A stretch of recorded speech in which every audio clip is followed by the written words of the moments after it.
One cup of coffee cost more than a day's wages, families were selling their homes to feed their addiction, and the empire's gold was flowing straight into European hands. Coffee didn't just create addicts in the Ottoman Empire. It created an economic catastrophe that made the 2008 financial crisis look like pocket change. Hey, so tonight we're going to dive into one of history's most fascinating and bizarre economic disasters. You think your daily coffee habit is expensive? Wait until you hear about 16th century Istanbul, where coffee addiction literally brought the world's most powerful empire to its knees, creating a crisis so severe that the Sultan himself considered banning coffee entirely under penalty of death. If you're enjoying these stories, I'd really appreciate a like or subscribe. Super curious where you're all listening from, so drop a comment with your location and what time it is there. Always blows my mind how people are falling asleep to this all over the world. Alright, find that cozy spot. Take a nice slow breath and just let your body sink into whatever you're lying on. Pull that blanket up a little higher. Adjust your pillow just right and let yourself settle completely. We're heading back to Ottoman Istanbul in 1540, and trust me, you're going to be real grateful for that modern economy and that comfortable bed by the time we're done with this incredible story. Close your eyes if you haven't already, and let your breathing find its natural rhythm. In and out, nice and easy. Tonight we're going to discover how a simple beverage nearly destroyed the greatest empire of its time, and how the lessons learned from this crisis echo through history all the way to our modern world. Congratulations, you've just awakened in Istanbul, the jewel of the Ottoman Empire, on a crisp morning in October 1540. The call to prayer echoes across the magnificent city, but there's something different in the air today, a rich, dark aroma that's about to change the course of history. Take a deep breath and let yourself settle into this moment. Feel the coolness of the morning air against your skin as you slowly open your eyes. You're lying on a comfortable divan covered in silk cushions, the fabric smooth and cool beneath your fingers. The room around you is dimly lit by the pale golden light filtering through intricate wooden screens, creating patterns of light and shadow that dance gently across the walls. Your name is Mehmet Effendi, and you're a successful spice merchant in the Grand Bazaar. Your shop is well known throughout the city for its exotic goods: cinnamon from Ceylon that fills the air with warmth, pepper from India that tingles on the tongue, saffron from Persia that colors rice the most beautiful golden yellow. You've built a comfortable life through careful trading and honest dealing, and your family wants for nothing. The sounds of the great city beginning its day drift through your window. Far below, you can hear the clip-clop of horses' hooves on cobblestones, the rumble of wooden cartwheels, the distant calls of street vendors already hawking their wares. There's the rhythmic sound of a blacksmith's hammer ringing against an anvil, the splash of water as someone fills buckets from a fountain, the gentle murmur of early morning conversations in a dozen different languages. You stretch slowly, feeling the pleasant stiffness of sleep leaving your muscles. Your joints crack softly as you extend your arms above your head, and you can feel the warmth beginning to spread through your body as you gradually wake. The cotton nightshirt you wear is soft against your skin, and the wool blanket that covered you during the night still holds the faint warmth of your body. The room smells of many things: the cedar wood of the window screens, the faint trace of frankincense from last night's evening prayers, the subtle scent of rosewater that your wife Fatma uses to freshen the linens. But there's something else today, something new and intriguing that seems to drift up from the street below. It's rich and complex, this new aroma. There's an earthiness to it, like fresh soil after rain, but also something roasted and warm, like nuts cooking over a fire. It's unlike anything in your shop, unlike any spice or herb you've ever encountered in all your years of trading. The scent seems to awaken something in your mind, making you more alert, more curious about the day ahead. You sit up slowly, your bare feet finding the cool wooden floor beside your bed. The polished planks are smooth beneath your soles, worn smooth by generations of footsteps. You can feel the slight grain of the wood, the tiny imperfections that speak of trees that grew for decades before being shaped into the floor of this comfortable room. From somewhere in the house comes the sound of your wife moving about, her footsteps light but purposeful as she begins her morning routine. There's the gentle clink of pottery as she handles the washing basin, the soft swish of fabric as she moves through the rooms. These familiar sounds are comforting, part of the peaceful rhythm of your household that has remained unchanged for years. But today feels different somehow. That mysterious aroma continues to drift through the window, and with it comes a sense of anticipation, as if something significant is about to happen. You've learned to trust these feelings over the years, In the spice trade, intuition often leads to the most profitable discoveries.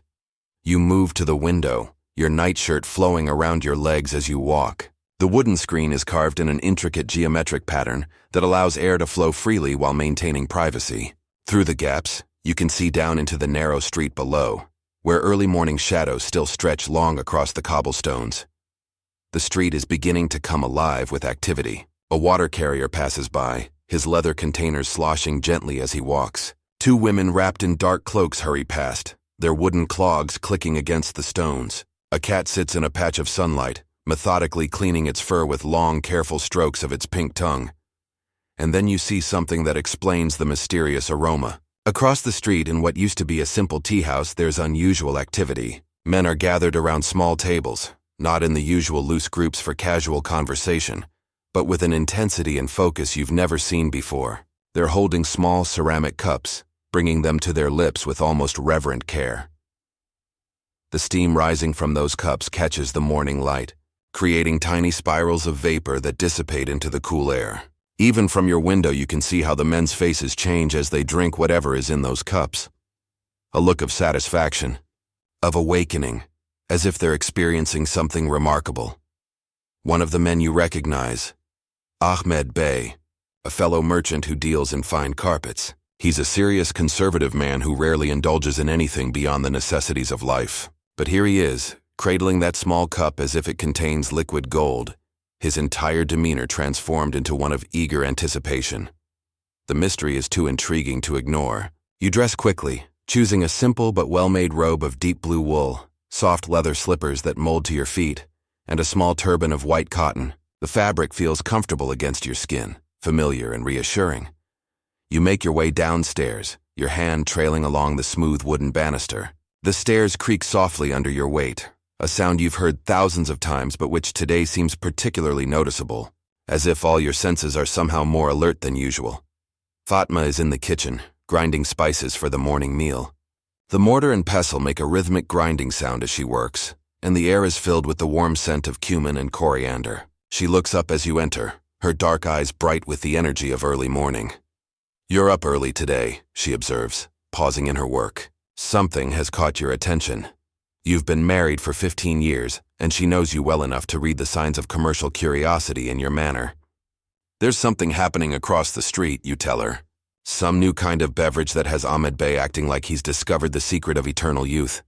She laughs, a sound like silver bells that always makes you smile. "Ahmed Bey? I can't imagine anything that could transform that serious old man into anything resembling youth." "That's exactly why I must investigate," you reply, giving her a quick kiss on the forehead. "When something can capture Ahmed Bey's complete attention, it's worth understanding." You step out into the morning air, and immediately the mysterious aroma becomes stronger. It's definitely coming from the establishment across the street, and now you can see that there's a small sign above the door that wasn't there yesterday. The writing is in Arabic script, and it reads Kavahan, Coffee House. The morning air is crisp and clean, carrying with it the usual urban mixture of scents, wood smoke from countless chimneys, the fresh smell of bread baking in nearby ovens, the faint salt tang that always seems to permeate Istanbul, thanks to its location between two great bodies of water. But cutting through all of these familiar smells is that new, intriguing aroma that seems to sharpen your mind even as you breathe it in. As you cross the street, your feet finding their way automatically between the larger cobblestones, you notice other details about this new establishment. The men gathered there aren't the usual mix of laborers and casual passers-by who might frequent a simple tea house. Instead, you recognize several successful merchants, a scholar from the nearby mosque, and even what appears to be a minor government official. The door to the Kavahane stands open, and warm yellow light spills out onto the street. Unlike the harsh white light of midday sun, this light is gentle and welcoming, the kind that makes a space feel intimate and comfortable. You can hear the murmur of conversation from within, punctuated occasionally by quiet laughter. You pause at the threshold, suddenly uncertain. This is clearly not just another tea house or simple eating establishment. There's something more serious happening here. Something that has transformed casual social gathering into what appears to be an almost ritual experience. But Ahmed Bey spots you from his table near the window and waves you over with unusual enthusiasm. Mehmet Effendi, he calls out, his voice carrying a warmth and energy you've rarely heard from him. You must come in, you must try this remarkable discovery. The interior of the Kavahan is unlike anything you've experienced before. The space is arranged with low cushions around small round tables, each just large enough to hold a few cups and perhaps a small plate of nuts or dried fruit. The lighting comes from oil lamps hung from the ceiling and placed in niches around the walls, creating pools of warm light that invite intimate conversation. The walls are decorated with beautiful calligraphy, verses from poetry and religious texts rendered in flowing Arabic script. The floor is covered with carpets in rich reds and blues, their patterns complex and soothing to the eye. The overall effect is of a space designed for contemplation and discussion, somewhere between a library and a private home. But it's the atmosphere that truly sets this place apart. Every man here, and they are all men, you notice, has an air of heightened attention, as if their minds are working more clearly and quickly than usual. Conversations are more animated, laughter more frequent, ideas flowing with an ease and creativity that seems almost supernatural. The proprietor approaches you with a small brass pot and a tiny ceramic cup. He's a thin man, with intelligent dark eyes and hands that move with the precision of someone who has practiced his craft until it becomes art. Welcome, friend, he says with a slight bow. I am Hakim, and I invite you to experience kahwa, coffee. The cup he places before you is smaller than you expected, perhaps half the size of a normal teacup. The liquid it contains is almost black, darker than any beverage you've ever seen. Steam rises from its surface in delicate spirals, carrying with it that intoxicating aroma that first drew your attention. You lift the cup carefully, feeling its warmth through the ceramic. The heat seeps into your fingers, a pleasant sensation on this cool morning. The liquid inside moves gently as you raise it, and you can see that it's not completely black but rather a deep, rich brown that catches the lamplight. The first sip is a revelation. The taste is unlike anything you've ever experienced. Bitter, yes, but with layers of complexity that unfold on your tongue. There's a slight sweetness underneath the bitterness, hints of fruit and nuts, and an earthiness that speaks of rich soil and careful cultivation. But more than the taste is the immediate effect on your mind and body. Within moments, you feel a gentle energy beginning to course through your veins. It's not the heavy stimulation of strong wine, or the sluggish feeling that follows a large meal. Instead, it's as if a gentle fire has been lit in your mind, making thoughts clearer, conversations more interesting, the world around you somehow more vivid and engaging. Ahmed Bey watches your reaction with obvious satisfaction. Remarkable, isn't it? He says, leaning forward with an intensity you've never seen in him before. I've been coming here every morning for the past week, and each day I discover new aspects of this wonderful beverage. Where does it come from? You ask, taking another careful sip and feeling that pleasant energy continue to build. The beans are imported from Yemen, Hakim explains, settling into a cushion beside your table. They grow on trees in the mountains, and the process of preparing them is quite complex. The beans must be roasted to exactly the right color, then ground to a precise consistency, then brewed with water heated to just the proper temperature. As he speaks, you become aware of the other conversations happening around you. At one table, two scholars are engaged in an animated discussion about mathematics, their minds clearly sharpened by the coffee they're drinking. At another, a group of merchants is debating trade routes, with a level of detail and creativity that would normally emerge only after hours of careful thought. The coffee seems to enhance not just individual thinking but social interaction as well. Ideas flow more freely between people, connections are made more easily, humor becomes more sophisticated. It's as if the beverage has created a space where minds can meet and engage in ways that ordinary social gathering doesn't usually allow. You spend the next 2 hours in the Kavahan, and they pass like minutes. The conversation ranges across topics you've never discussed in such depth: philosophy, poetry, the nature of trade and commerce, the beauty of mathematical patterns, the wisdom contained in ancient texts. Your mind feels sharper and more flexible than it has in years. When you finally leave, the sun is much higher in the sky, and the streets are busy with the full activity of a working day. But you feel more energetic and alert than you normally would at this hour, as if the coffee has given you additional strength to face whatever challenges the day might bring. The effect gradually fades over the course of the morning, but the memory of that enhanced mental state remains vivid. By afternoon, you find yourself thinking about the Kavahana, wondering if the experience was as remarkable as it seemed, or if somehow you imagined the transformation. But as evening approaches and you feel the natural tiredness of a full day settling into your bones, you know that tomorrow morning you'll return to Hakim's establishment. That small cup of dark liquid has opened a door to a way of being that you never knew existed, and the desire to experience it again is stronger than you expected. 3 weeks have passed since your first encounter with coffee, and your life has already begun to change in ways both subtle and profound. What started as curiosity has evolved into something deeper, a daily necessity that shapes your routine and increasingly dominates your thoughts. Take a moment to settle more deeply into your comfortable position. Feel how your body naturally wants to relax as we continue this story. Your breathing is becoming slower and more rhythmic, your muscles releasing the tension they've been holding throughout the day. That's perfect. Just let yourself drift along with the gentle flow of this tale. The morning light filters through your bedroom window with the same golden quality it always has, but now it carries with it a sense of urgency that wasn't there before. Your eyes open not gradually as they once did, but with the sudden alertness of someone whose body has learned to anticipate a specific pleasure. Before you're even fully awake, your mind is already focused on the kavahane across the street. You can picture the warm interior, the comfortable cushions, the small brass pots that Hakim uses to brew his magical concoction. More than picture it, you can almost smell that rich, complex aroma that has become as essential to your morning as breathing.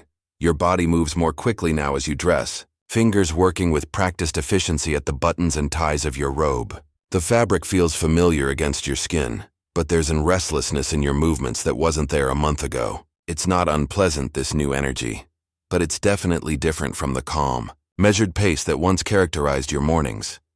The stairs creak under your feet as you make your way down to the main floor of your house. But today the sound seems louder, more noticeable. Your senses have become sharper over these past weeks, more attuned to details that previously passed unnoticed. Colors appear more vivid, sounds more distinct, textures more pronounced against your fingertips. Fatma is in the kitchen as always, but she looks up with a concerned expression as you enter.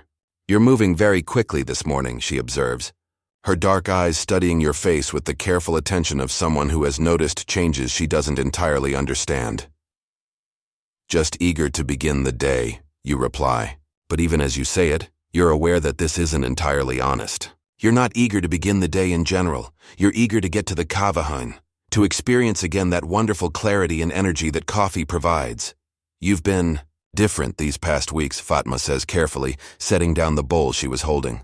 "More restless, less present during our conversations. Is everything well with your business?" The question hits closer to home than you'd like to admit. Your business is actually doing quite well, but your approach to it has changed. Where you once spent careful hours considering purchases and planning trade routes, you now make decisions more quickly, with a confidence that sometimes borders on recklessness.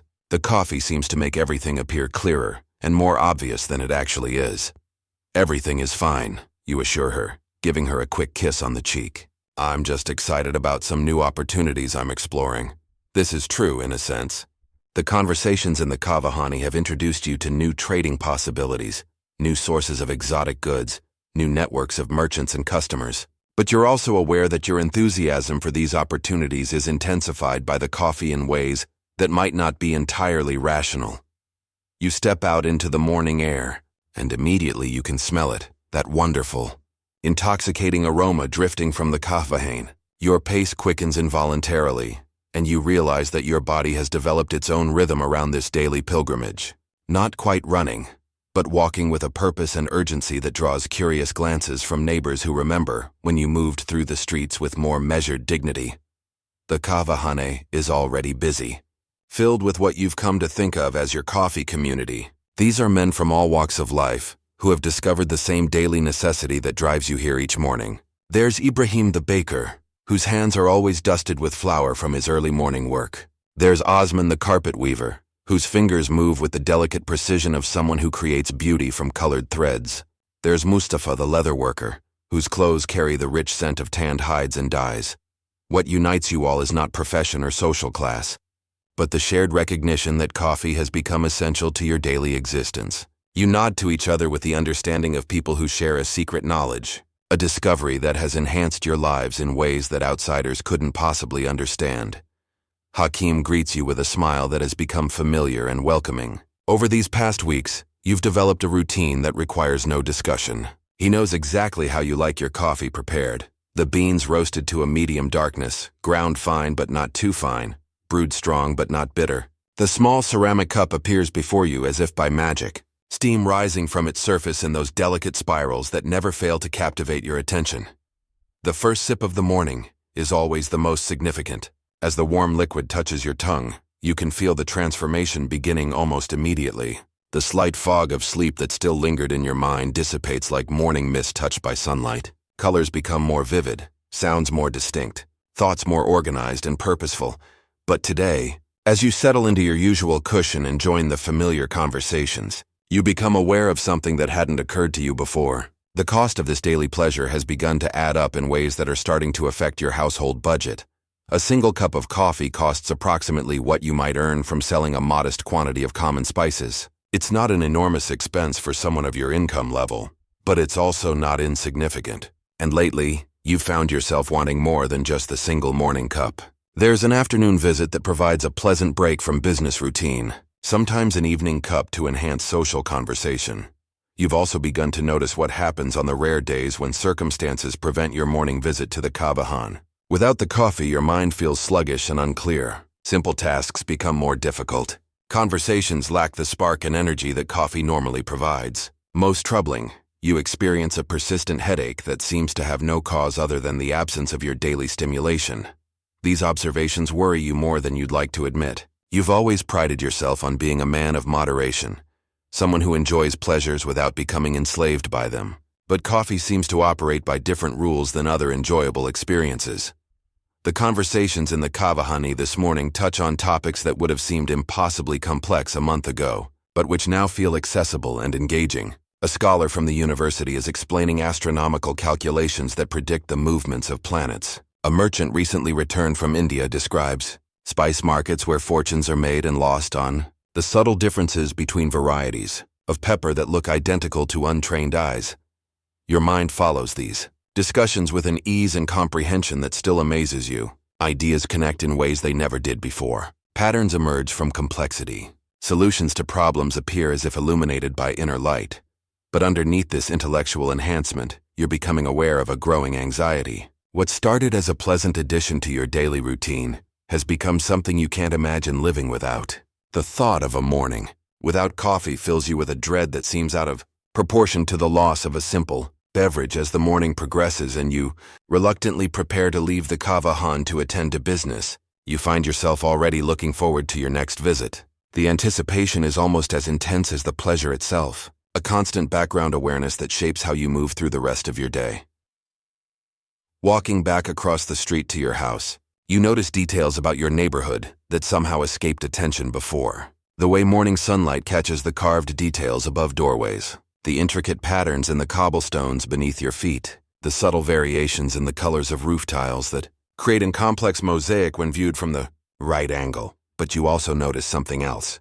Other men, emerging from the Kavahan with the same slightly urgent energy that you feel, the same quick pace, the same alert expression, the same sense of having been temporarily transformed by their morning ritual. It's reassuring to know that you're not alone in this experience, but also slightly troubling to realize how many people seem to have developed the same dependency. Fatma is waiting for you when you return, and her expression suggests that she has something important to discuss. She's holding the household accounts, papers that document income and expenses with the careful precision that has always characterized her management of domestic affairs. "I've been reviewing our finances," she says without preamble, "and I'm concerned about some patterns I'm seeing. Our discretionary spending has increased significantly in recent weeks, but I can't identify what we're spending the additional money on." Your heart sinks as you realize that your coffee expenses, while individually modest, have accumulated into a significant drain on the household budget. Each cup might cost only a small amount, but multiple cups per day, every day, adds up to sums that would previously have been allocated to other purposes. "It's nothing serious," you say, trying to sound casual. "Just some additional business expenses related to exploring new trade opportunities." The half-truth feels uncomfortable in your mouth, but you're not ready to discuss the full extent of your coffee consumption with Fatma. partly because you're not entirely sure you understand it yourself, and partly because you're beginning to suspect that she might not approve of the dependency you seem to be developing. The rest of the day passes in the familiar rhythms of commerce and social interaction, but you're aware of an underlying current of anticipation that colors everything you do. Part of your mind is always focused on the afternoon visit to the kavahani, on the enhanced clarity and energy that another cup of coffee will provide. When evening finally arrives and you settle into your comfortable bed, your body feels tired, but your mind remains alert in a way that doesn't feel entirely natural. The coffee seems to have extended your day beyond its normal boundaries, providing energy and awareness that persist long after they should have faded. As you lie in the darkness, listening to the familiar night sounds of your neighborhood, the distant call of a night watchman, the soft hoot of an owl, the gentle creaking of wooden beams as they cool, you find yourself thinking about tomorrow's morning visit to the kavahani with an intensity that surprises you. The anticipation is almost physical, a restless energy that makes it difficult to find the comfortable position that sleep requires. Your body wants to relax, but your mind keeps returning to thoughts of tomorrow's first cup of coffee, to the transformation it will bring, to the enhanced version of yourself that it makes possible. This is new, this preoccupation with a future pleasure that prevents present rest. You've always been someone who could set aside the concerns of the day and allow sleep to come naturally. But coffee seems to have introduced an element of constant anticipation into your mental landscape, an awareness of coming enhancement that makes ordinary consciousness feel insufficient. You turn onto your side, pulling the wool blanket up to your chin and trying to focus on the simple physical sensation of warmth and comfort. The mattress beneath you is soft and supportive, the pillow perfectly positioned to cradle your head. These are the same conditions that have provided restful sleep for years, but tonight they feel somehow inadequate. Your breathing gradually slows and deepens as sleep finally begins to approach. But even as consciousness fades, part of your mind remains focused on tomorrow's coffee. The anticipation follows you into dreams, where coffee cups appear in strange contexts and familiar places are transformed into versions of the kavahan where conversations flow with supernatural clarity and ideas connect in patterns too complex for waking thought to follow.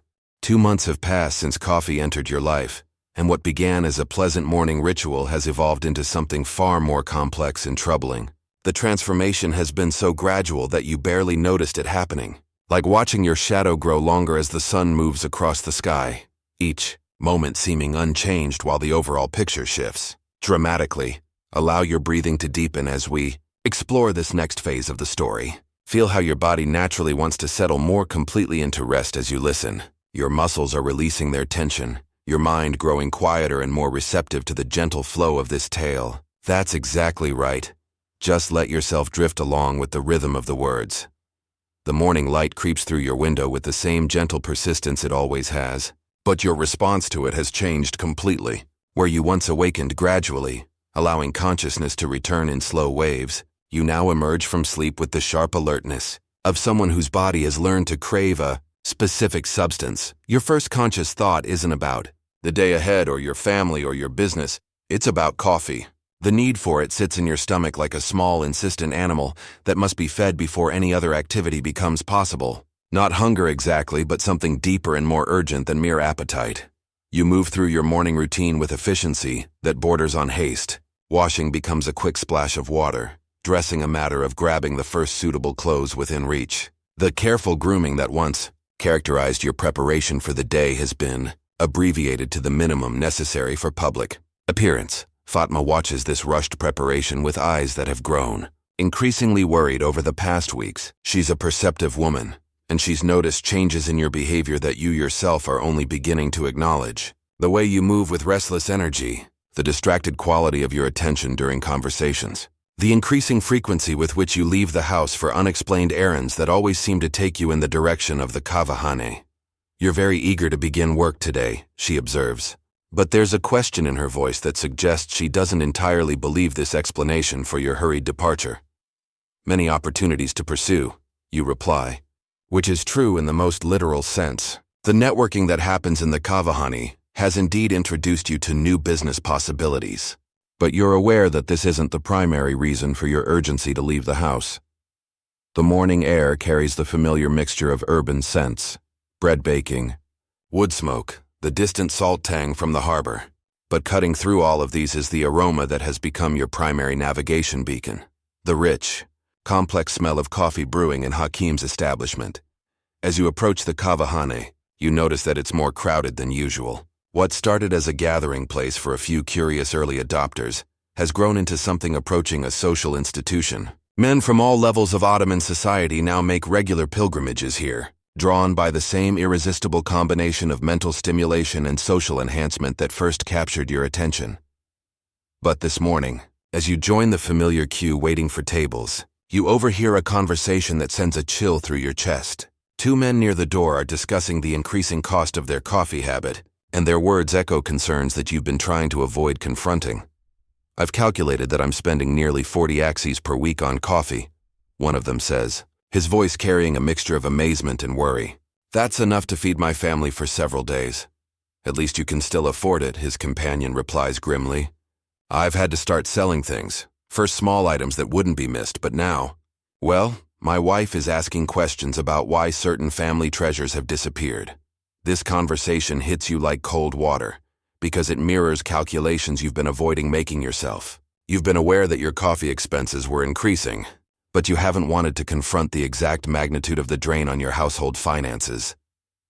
When you finally reach a table, and Hakim brings your usual morning cup, the first sip provides the expected relief, that wonderful clearing of mental fog, the surge of energy and clarity that has become essential to your sense of well-being. But today, underneath the familiar pleasure, there's an undertone of anxiety about what this daily necessity is costing you. The conversations around you this morning have a different quality than they had in the early weeks, where once the topics were purely intellectual, poetry, philosophy, mathematics. Now they increasingly focus on practical matters related to maintaining coffee consumption. Men compare strategies for affording their daily cups. They discuss which times of day provide the best coffee at the lowest prices. They share information about alternative sources and suppliers. There's also a new sort of customer in the kavahan, men whose clothes and demeanor suggest they're spending money on coffee that they can't really afford to spend. Their conversations are dominated not by enhanced intellectual discourse, but by the practical anxieties of people trying to maintain an expensive habit on inadequate income. You recognize one of these men, Salim, a minor clerk in the government bureaucracy, whose modest salary would normally support a simple but adequate lifestyle. But his appearance has deteriorated noticeably over the past weeks. His clothes are less well-maintained, his face has the drawn look of someone under constant financial stress, and his hands shake slightly as he holds his coffee cup. "I've been taking on additional copying work in the evenings," he's telling his companion, "staying up until nearly midnight to earn enough extra money to afford my coffee. But I'm so tired during the day that I can barely keep my eyes open at my regular job." This creates a troubling picture, a man whose coffee habit is forcing him to work additional hours to pay for the very substance he needs to have energy for work. It's a circular trap that seems to tighten with each passing day. As you listen to more conversations, you realize that Salim's situation isn't unique. Throughout the kavahane, men are discussing the financial pressures that coffee addiction has created in their lives. Some are borrowing money, others are selling possessions. A few are taking risks in their businesses, making speculative trades or extending credit beyond prudent limits in hopes of generating the income needed to maintain their coffee consumption. The economic impact extends beyond individual finances. Hakim, the proprietor, has had to raise his prices 3 times since you first discovered this place. The demand for coffee has grown so rapidly that suppliers are having difficulty keeping up, and the increased scarcity drives costs ever higher. "The situation in Yemen is becoming quite serious," Hakim explains when you ask about the latest price increase. "The demand from Ottoman cities has increased so dramatically that local suppliers can't produce enough coffee to meet it. They're having to import additional beans from Ethiopia and other distant sources, which naturally increases the cost." What he doesn't mention, but what becomes clear from other conversations, is that the Ottoman Empire's sudden massive appetite for coffee is creating an unprecedented drain on imperial finances. Gold that once stayed within the empire's borders is now flowing out to foreign suppliers at a rate that's beginning to concern government officials. You spend longer than usual in the kavahani this morning, partly because the enhanced conversations are particularly engaging, but mainly because you're reluctant to face the gradual decline of energy and mental clarity that always follows the end of your coffee experience. This reluctance to leave has become a pattern over recent weeks. What started as brief morning visits has expanded into extended sessions that can last several hours. You find yourself ordering second cups, then third cups, each one providing diminishing returns, but still enough enhancement to justify the additional expense. The problem is that your tolerance seems to be increasing. Where a single cup once provided hours of enhanced mental function, you now need multiple cups to achieve the same effect. And the period between when the coffee wears off and when you can justify your next visit has become increasingly uncomfortable. During these coffee-free periods, your mind feels sluggish and unclear. Simple business calculations that should be routine require extra effort. Conversations with customers lack the sparkle and persuasive energy that coffee normally provides. Most troubling, you experience a persistent, low-level headache that seems to have no cause other than the absence of caffeine. These withdrawal symptoms, for that's clearly what they are, though you're reluctant to call them by that name, have begun to structure your entire day around coffee consumption. You plan meetings and business activities for times when you'll be under coffee's influence. You avoid important decisions during the periods when your mind feels foggy and uncertain. When you finally force yourself to leave the Kavahain and return to your shop in the Grand Bazaar, the contrast between your coffee-enhanced state and normal consciousness is jarring. The colorful array of spices that once filled you with professional pride now seems muted and ordinary. The familiar scents that used to provide subtle pleasure throughout the day barely register on your awareness. Your shop, which was once a source of genuine satisfaction and accomplishment, has begun to feel like something you must endure between coffee experiences. The careful cultivation of customer relationships, the subtle art of negotiation, the satisfaction of finding exactly the right spice for a particular use. All of these aspects of your profession seem less engaging when experienced without coffee's enhancement. More troubling, you're beginning to notice that your business judgment has become less reliable. The confidence that coffee provides sometimes leads you to make decisions that seem brilliant in the moment, but prove questionable when examined later with unenhanced reasoning. You've committed to purchases that strain your working capital, agreed to credit terms that are more generous than prudent, and entered into partnerships that may prove more risky than profitable. The afternoon brings its own challenges. By early afternoon, the morning's coffee has worn off completely, leaving you in a state that feels like diminished capacity rather than normal consciousness. Your energy flags, your attention wanders, and the persistent headache makes concentration difficult. This is when you've begun to justify a second visit to the Kavahan. Just a small cup, you tell yourself, just enough to restore normal function for the remainder of the day. But what started as occasional afternoon supplements has become as regular as the morning ritual, doubling your daily coffee expenses and extending your dependency throughout the entire day. The afternoon Kavahain has a different atmosphere than the morning gathering. The men who come here in midday are often those whose morning coffee is worn off, and who, like yourself, find normal consciousness insufficient for the tasks at hand. There's a slightly desperate quality to these afternoon gatherings, an urgency that wasn't present in the early, more casual days of coffee culture. Conversations in the afternoon sessions focus less on intellectual pursuits and more on practical matters. How to afford continued coffee consumption, which suppliers offer the best prices, strategies for managing the financial strain that this habit has created. There's also more discussion of the physical aspects of coffee dependency, the headaches, the fatigue, the difficulty concentrating without the stimulation. You've begun to recognize the signs of serious coffee addiction in yourself and others, the shaking hands when coffee is delayed, the irritability during withdrawal periods, the way conversations return obsessively to topics related to coffee availability and cost, the gradual restructuring of daily routines around coffee consumption schedules. Perhaps most disturbing is the way coffee has begun to affect your family relationships. Fatma has noticed that you're less present during conversations, less attentive to household concerns, more focused on external activities that take you away from home. She's also noticed the financial impact, though she hasn't yet connected it specifically to coffee. Your son Ahmed, now 15, has begun asking about advanced tutoring that could help him qualify for prestigious government positions. These educational opportunities require financial investment that you would normally consider essential for his future. But the money that would once have gone toward his advancement is now being consumed by your daily coffee habit. This evening, as you sit with your family for the evening meal, You're acutely aware of the distance that coffee has created between you and the people you love most. Your attention keeps drifting to thoughts of tomorrow's morning coffee, to the wonderful clarity and energy it will provide. The present moment, the simple pleasure of sharing food and conversation with your wife and son, seems somehow insufficient compared to the enhanced experiences that coffee makes possible.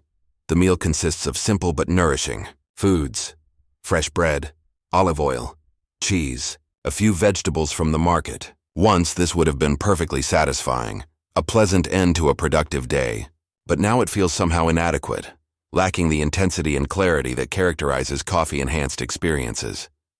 After dinner, you attempt to focus on household accounts, but the numbers seem to swim before your eyes in a way that wouldn't happen if you had coffee to sharpen your mental focus. Simple arithmetic becomes challenging. The careful planning that good business requires feels beyond your current capacity. This is deeply troubling because you've always prided yourself on your financial acumen. The ability to track expenses, calculate profits, and plan for future investments has been central to your success as a merchant. But coffee seems to have created two distinct versions of yourself: the enhanced version that feels capable of anything, and the diminished version that struggles with tasks that should be routine. As bedtime approaches, you face another challenge that coffee has introduced into your life. The stimulation that enhances daytime consciousness also makes it difficult to achieve the quiet mental state that sleep requires. Your mind remains active and alert long after your body has grown tired, creating a conflict between physical exhaustion and mental stimulation. You lie in bed, listening to the familiar night sounds of your neighborhood, but your thoughts keep returning to coffee-related concerns. How much are you really spending on this habit? How has it affected your business judgment? What would happen if you tried to stop drinking coffee entirely? This last question fills you with an anxiety that seems out of proportion to the loss of a simple beverage. The thought of facing each day without coffee's enhancement feels like contemplating life with a significant disability. How would you manage complex business negotiations without the clarity and confidence that coffee provides? How would you engage in the sophisticated conversations that have become central to your social life? But you're also beginning to recognize that your current path isn't sustainable. The financial drain is becoming too significant to ignore. The physical dependency is growing stronger rather than weaker. The distance it's creating between you and your family is becoming more pronounced. These concerns follow you into dreams, where coffee cups appear in impossible contexts and familiar places, are transformed into vast kafahanes, where conversations flow with supernatural intensity. You dream of being unable to find coffee anywhere in the city, wandering through empty streets with a headache that grows worse with each step. You dream of coffee that costs more than gold, of selling everything you own for a single cup. The dreams are vivid and disturbing, filled with the anxiety that has become the shadow side of your coffee enhancement. Even in sleep, it seems, you can't escape the dependency that has so subtly but completely restructured your life. When you wake in the early morning darkness, your first conscious thought is relief that the coffee withdrawal was only a dream, followed immediately by anticipation of the real coffee that awaits you across the street. The cycle is about to begin again, and despite all your concerns about its sustainability, the prospect of that first cup fills you with an eagerness that overrides all rational objections. 6 months have passed since coffee first appeared in the markets of Istanbul, and what began as a curious novelty has transformed into an economic crisis that threatens the very foundations of Ottoman society. The addiction that started with a few adventurous merchants has spread through every level of the empire like wildfire, creating disruptions that reach from individual households to the imperial treasury itself. Let your breathing slow and deepen as we explore this critical phase of our story. Feel how naturally your body wants to relax as you settle more completely into rest. Your muscles are releasing their tension, your mind growing quieter and more receptive. Just allow yourself to drift gently along with the rhythm of these words, sinking deeper into comfort with each breath. The morning sun rises over a city that has been fundamentally changed by coffee addiction. In neighborhoods throughout Istanbul, men emerge from their homes with the quick, purposeful stride of people driven by necessity rather than choice. The leisurely pace that once characterized morning routines has been replaced by an urgency that speaks to the power of caffeine dependency. You are among these men, moving through the streets with the same restless energy that coffee addiction has created in thousands of your fellow citizens. But this morning, as you make your way toward Hakim's Kahvehani, you're carrying a small leather pouch that contains something you never thought you would need to sell: your grandfather's silver prayer beads. The decision to sell these family treasures wasn't made lightly. They've been in your family for 3 generations, passed down from father to son as symbols of continuity and faith. The silver has been worn smooth by countless hours of prayer and contemplation, and the beads carry with them the spiritual energy of decades of devotion. But your coffee expenses have reached a level that can no longer be sustained by normal household income. What started as a few akçes per day has grown into a financial burden that consumes nearly half of your earnings. The multiple daily visits to the kahvehane, the increasing tolerance that requires larger and more frequent doses, the premium prices that scarcity has driven ever higher. All of these factors have combined to create an expense that threatens your family's financial security. The leather pouch feels heavy in your hand, not because of the physical weight of the silver, but because of the emotional weight of what this sale represents. You're converting sacred family heritage into temporary relief for an addiction that seems to grow stronger rather than weaker with each passing day. As you approach the kahvehane, you notice that the line of waiting customers extends further down the street than ever before. Coffee addiction has created a customer base that seems to grow larger each week, but the supply of coffee beans hasn't kept pace with demand.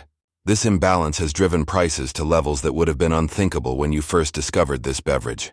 The men in line have the characteristic appearance of coffee addicts, slightly trembling hands, restless energy, the focused intensity of people whose comfort depends on obtaining a specific substance. Many, like yourself, carry small bags or parcels that obviously contain items intended for sale. The secondary market in personal possessions has become an essential component of coffee culture, as people convert family treasures into caffeine money. When you finally reach the counter, Hakim greets you with the weary expression of someone who has watched this transformation with growing concern. He's prospered financially from the coffee boom, but he's also witnessed the social cost that this prosperity has created. "The usual morning cup?" he asks, but his eyes drift to the leather pouch in your hand with the knowing look of someone who has seen many such packages in recent weeks. "Yes," you reply, "and I have some silver pieces that I need to convert to cash." Hakim nods without surprise and calls over Hassan, a merchant who has established an informal business buying precious items from coffee addicts who need quick cash. This secondary economy has become a regular feature of kahvehane culture, people selling family heirlooms, business tools, and household goods to finance their addiction. Hassan examines your grandfather's prayer beads with the practiced eye of someone who has evaluated hundreds of similar items. "Good quality silver," he observes, "and the craftsmanship is excellent. But the market is flooded with such pieces these days. I can offer 30 akçes. 30 akçes for beads that are worth at least 50 in normal circumstances. But these aren't normal circumstances, and Hassan knows that you need cash more than you need fair prices. This is the mathematics of addiction. Desperation creates sellers' markets that inevitably favor the buyers. You accept the offer because you have no choice, and Hassan counts out the coins with the efficient movements of someone who conducts many such transactions each day. The money feels insubstantial in your palm, compared to the weight of history and meaning that the prayer beads carried. Your morning coffee, when it finally arrives, provides the expected relief. That wonderful clearing of mental fog, the surge of energy and clarity that temporarily makes all concern seem manageable. But today, underneath the familiar pleasure, there's a bitter awareness of what this cup has cost you in terms that go far beyond money. The conversations around you this morning reflect the broader economic crisis that coffee addiction has created throughout Ottoman society. Men discuss not just personal financial difficulties, but the larger patterns that are beginning to affect the empire's economic stability. "I heard from my cousin who works in the customs house," says Osman, the carpet weaver, "that coffee imports are now consuming more imperial gold than the military budget for the entire Janissary Corps." This information sends a ripple of concern through the gathered men. The Janissaries are the elite military force that protects the empire from external threats. If coffee imports are consuming more resources than this essential defense expenditure, the implications for imperial finances are staggering. "My brother-in-law who trades with Venice tells me that European merchants can't believe their good fortune," adds Ibrahim the baker. "They're buying coffee beans at source prices and selling them to us at markups that would make even the most successful Ottoman traders envious." The picture that emerges from these conversations is deeply troubling. Coffee addiction has created the first significant economic dependency in Ottoman history, a situation where the empire's citizens have become dependent on imports that the empire cannot control and cannot do without. The traditional Ottoman economic model was built on controlling trade routes and keeping wealth within the empire's borders. Turkish merchants would buy goods from distant lands and sell them to other nations at substantial profits, ensuring that gold flowed into Ottoman treasuries rather than out of them. But coffee breaks this entire system. The beans can only be grown in specific climates, and the Ottoman Empire's control over Yemen provides only a fraction of the coffee needed to satisfy the addiction that has swept through Ottoman cities. This forces the empire to buy coffee from foreign suppliers, often European merchants who have established their own trade relationships with Ethiopian and other coffee producers. For the first time in generations, significant amounts of Ottoman gold are flowing out of the empire to pay for a luxury item that has become a necessity. What makes this even worse is that coffee addiction is growing rather than stabilizing, which means the financial drain is accelerating rather than reaching a sustainable equilibrium. As you listen to these economic discussions, you realize that your personal coffee addiction is part of a much larger crisis that threatens the empire's financial stability. Every cup you drink contributes to the flow of gold out of Ottoman treasuries. Every akçe you spend on coffee is money that doesn't support domestic Ottoman industries. The irony is that this economic drain is being driven not by military necessity or essential trade, but by addiction to a beverage that provides no nutritional value and no essential function. The greatest empire in the world is being financially weakened by its citizens' inability to control their desire for a stimulating drink. The morning coffee session extends longer than usual as conversations focus on these troubling economic realities. Men who once discussed poetry and philosophy now spend their enhanced mental energy analyzing the financial implications of their own addiction. The intellectual stimulation that coffee provides has become focused primarily on understanding and managing the problems that coffee itself has created. When you finally leave the kavahan to attend to business, the contrast between your coffee-enhanced state and the reality of your diminished circumstances is more jarring than ever. Your mind feels sharp and capable, but your resources have been depleted by the very substance that creates this mental clarity. Your shop in the Grand Bazaar reflects the broader economic pressures that coffee addiction has created. Your inventory is smaller than it once was because working capital has been diverted to coffee expenses. Your customer base has shifted because many of your regular clients are also spending their discretionary income on coffee rather than spices and other luxury goods. The spice trade itself has been disrupted by the coffee boom. Customers who once sought exotic flavors and rare seasonings now seem satisfied with the single, intense experience that coffee provides. Why buy saffron or cardamom when coffee delivers more sensory impact for less money? This transformation affects not just individual merchants, but entire trade networks that have supported Ottoman commerce for centuries. The careful relationships between suppliers, wholesalers, and retailers that once moved goods efficiently from distant lands to local markets have been strained by the sudden shift in consumer priorities. The afternoon brings its familiar challenges: the decline of coffee's effects, the gradual return of mental fog and physical discomfort, the growing anticipation of the next coffee session. But today, these personal difficulties are accompanied by a new awareness of their broader context. Your individual addiction is part of a social and economic crisis that affects every level of Ottoman society. The personal financial pressures you're experiencing are being repeated in thousands of households throughout the empire. The difficult choices you're making between coffee and other necessities are being made by everyone from laborers to government officials. This realization brings both comfort and additional anxiety. Comfort, because you're not alone in your struggles, but anxiety because the scope of the problem suggests that individual solutions may not be sufficient. If the entire society is caught in the same addictive trap, where will the wisdom and strength needed for recovery come from? As evening approaches and you make your way home to face another difficult conversation with Fatma about household finances, you carry with you the weight of these larger concerns.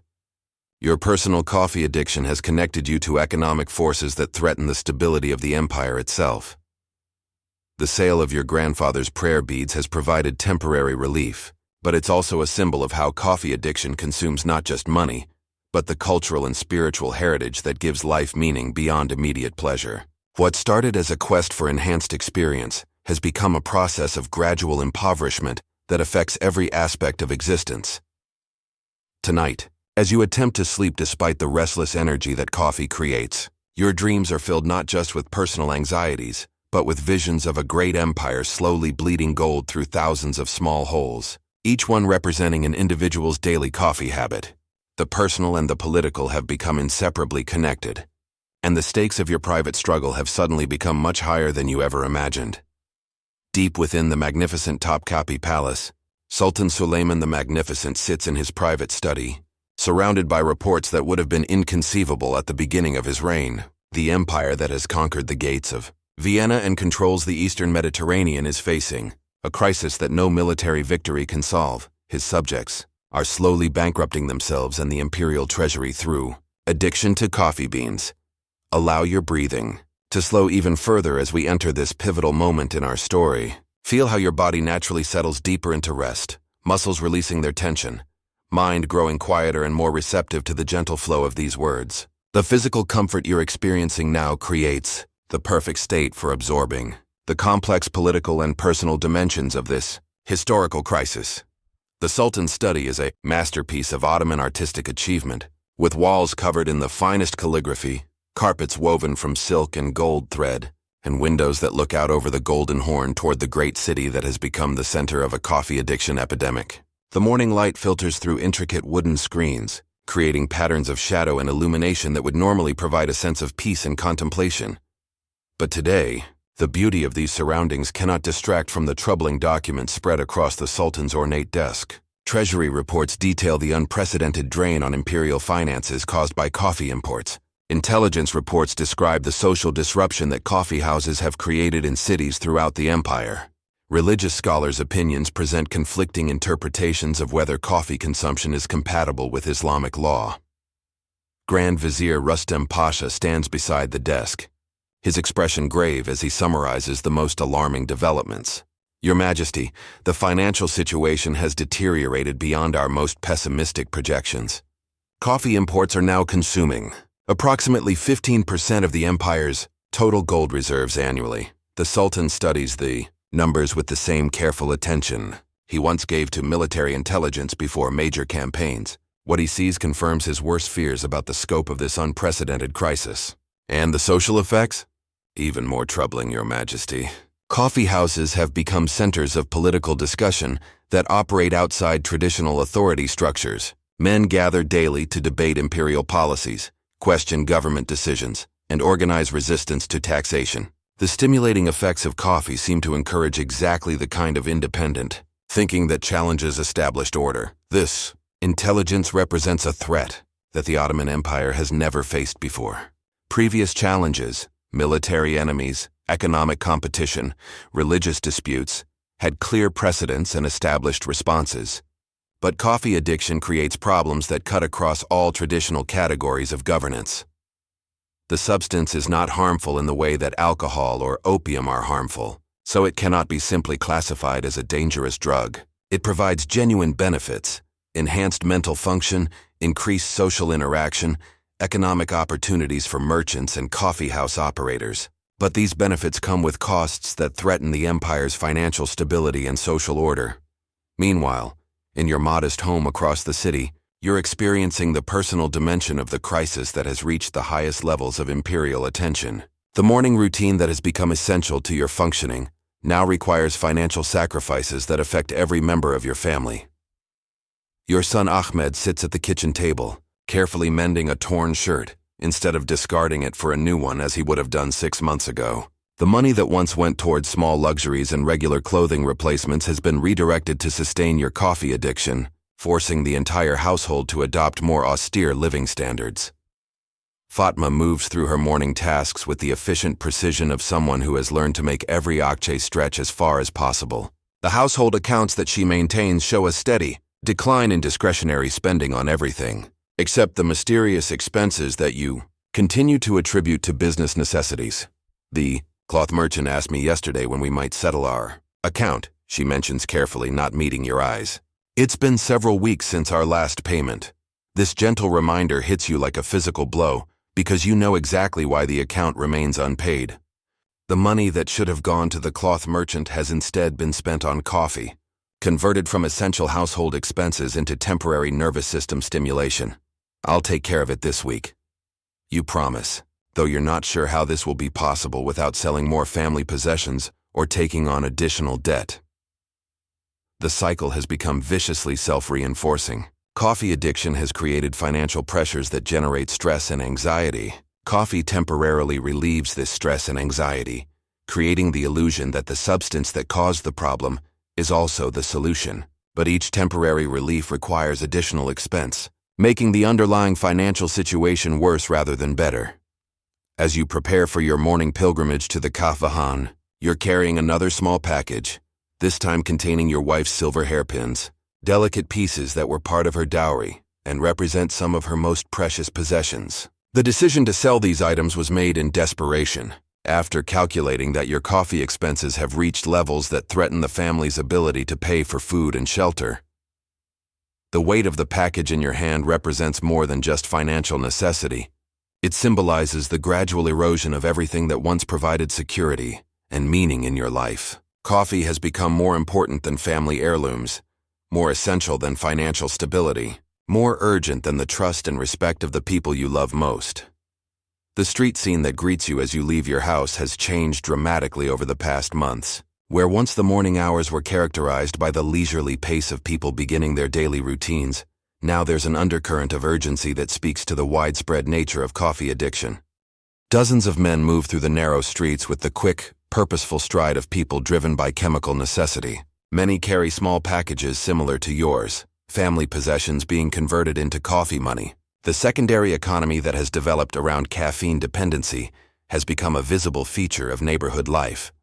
The Kavahani itself has expanded to accommodate the growing demand, with additional seating areas that spill out into the street and neighboring buildings. What started as a small, intimate gathering place has become a substantial, commercial operation that employs dozens of people and serves hundreds of customers daily. But the expansion has come with costs that extend beyond simple business growth.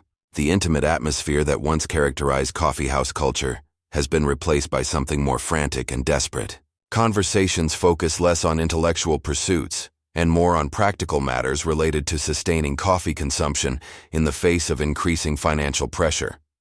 Hakim, the original proprietor, has prospered financially from the coffee boom, but his expression carries the weight of someone who has witnessed the social costs of his success. He's become wealthy by providing a service that creates more problems than it solves. And this contradiction weighs on his conscience.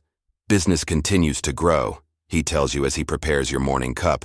But I sometimes wonder if we've created something that has grown beyond our ability to control it. The coffee itself provides the expected relief, that wonderful clearing of mental fog, the surge of energy and clarity that temporarily makes all problems seem manageable. But the enhancement feels less pure than it once did, contaminated by awareness of its costs and consequences. The conversations around you this morning reflect the broader crisis that coffee addiction has created throughout Ottoman society. Men discuss not just personal financial difficulties, but reports of social disruption, government concern, and rumors of possible imperial intervention. I heard from a friend who works in the palace administration, says a merchant you don't recognize, that the Sultan himself has been briefed on the coffee situation. They're calling it a threat to imperial security. This news sends a chill through the gathered men. The idea that their private addiction has become a matter of state concern suggests that the crisis has reached proportions that individual solutions cannot address. What kind of intervention are they considering? Asks Osman, the carpet weaver, his voice carrying the anxiety of someone whose entire daily routine has become dependent on coffee availability.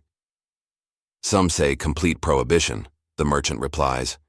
Others suggest heavy taxation or government monopoly on coffee imports. But no one seems to know how to address the problem without creating massive social disruption. The discussion that follows reveals the impossible dilemma that coffee addiction has created. The substance has become so essential to daily functioning for so many people that sudden prohibition would create severe withdrawal symptoms throughout the population. But allowing the addiction to continue threatens the empire's economic stability and social order. Back in the palace, the Sultan faces this same impossible choice. Complete prohibition of coffee would create immediate relief for imperial finances, but would also generate widespread civil unrest among citizens who have become physically dependent on the substance. Gradual reduction of coffee availability might ease the transition but would also prolong the economic drain and social disruption. The Sultan's advisors present conflicting recommendations that reflect the unprecedented nature of the crisis. Military advisors favor immediate, decisive action, complete prohibition of coffee imports, and closure of all coffee houses. They argue that short-term social disruption is preferable to long-term economic collapse. Economic advisors point out that the coffee trade now supports thousands of jobs and generates substantial tax revenue. Sudden prohibition would create massive unemployment and business failures that could trigger broader economic crisis. Religious authorities remain divided between those who see coffee as inherently problematic and those who argue that prohibition would create more problems than it solves. The theological questions involved, whether coffee consumption is compatible with Islamic principles, have no clear precedents in religious law. Even the palace's own staff includes coffee drinkers who would be personally affected by prohibition. The addiction has penetrated every level of Ottoman society, making it impossible to implement policies that don't directly impact the people responsible for creating and enforcing those policies. As your morning coffee session draws to a close and you prepare to face another day of attempting to manage business responsibilities with diminished resources, you're acutely aware that forces beyond your control are shaping the future of your addiction. The personal crisis that began with curiosity about a new beverage has become part of a political and economic challenge that threatens the stability of the empire itself. The sale of Fatma's hairpins provides enough money for several more days of coffee consumption, but it also represents another step in the gradual liquidation of everything that once provided security and meaning in your life. The temporary relief that coffee provides comes at the cost of permanent loss of the foundations upon which a stable life is built. As you walk home through streets filled with other men, carrying similar burdens, the weight of addiction that has transformed from pleasure into necessity, you wonder whether individual willpower alone can overcome a problem that has become so deeply embedded in the social and economic structure of Ottoman civilization. The empire that once seemed invincible has revealed a vulnerability that no external enemy has ever managed to exploit. Coffee addiction has accomplished what siege engines and naval blockades could not. It has found a way to drain Ottoman wealth and disrupt Ottoman society from within, using the citizens' own desires as the mechanism of destruction. Tonight, as you attempt to sleep despite the restless energy that coffee creates and the anxiety that financial pressures generate, your personal struggle has become inseparable from the larger crisis facing the empire. The stakes of recovery have suddenly become much higher than individual health and family stability. They now include the survival of Ottoman civilization itself. As autumn settles over Istanbul, with its crisp air and shorter days, a new dimension of the coffee crisis emerges that makes the economic and social problems seem almost simple by comparison. The religious establishment has taken formal notice of coffee, and their attention threatens to transform what has been primarily a practical problem into a spiritual crisis that could tear apart the very foundations of Ottoman Islamic society.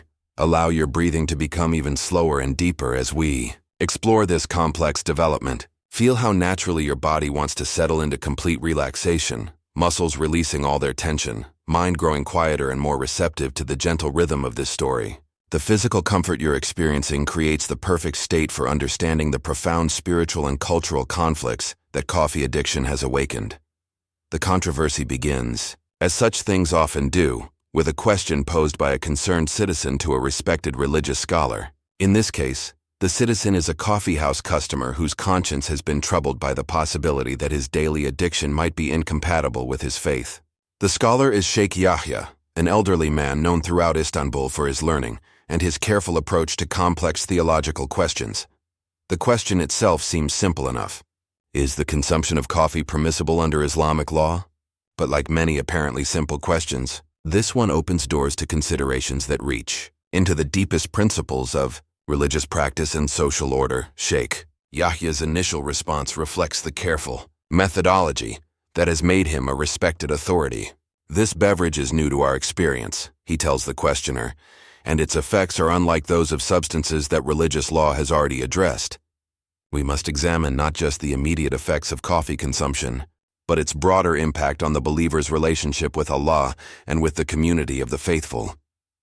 This measured approach might have kept the controversy within manageable bounds, But word of the inquiry spreads quickly through the interconnected networks of religious scholars, coffeehouse customers, and concerned citizens. Soon, every major religious authority in the empire is being asked for opinions on coffee's permissibility, and their responses reveal deep divisions within the Islamic establishment.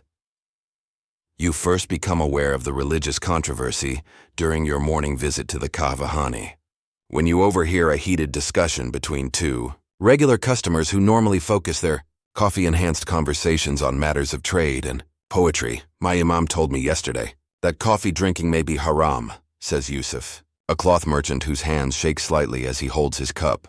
He says that any substance that creates physical dependency represents a form of slavery that compromises free will. His companion, a scholarly man named Davud who teaches at a local madrasa, shakes his head vigorously. That's an overly strict interpretation. Coffee enhances mental function rather than impairing it. How can something that makes the mind sharper for prayer and study be considered forbidden? This debate reflects the fundamental theological challenge that coffee presents. Traditional Islamic law prohibits substances that cloud the mind or lead to intoxication, using wine as the primary example. But coffee doesn't fit neatly into these established categories. It doesn't cause intoxication in the conventional sense, but it does create dependency and alter consciousness in ways that previous legal frameworks didn't anticipate. As you listen to these theological arguments while sipping your own morning coffee, you feel a growing anxiety that has nothing to do with caffeine. The possibility that your daily necessity might be religiously forbidden creates a conflict that strikes at the core of your identity as both a practicing Muslim and a coffee addict. The question becomes even more complex when you consider the social dimensions of coffee consumption. The kahvehane has become your primary community, the place where you experience the intellectual stimulation and social connection that make life meaningful. If coffee is declared haram, these relationships and experiences would be lost along with the substance itself.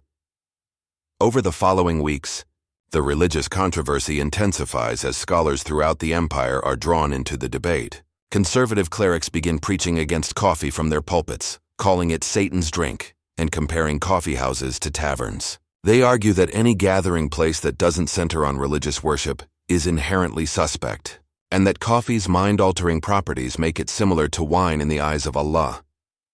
Progressive scholars fight back with equal fervor, pointing out that coffee actually enhances the mental faculties needed for prayer and Quranic study.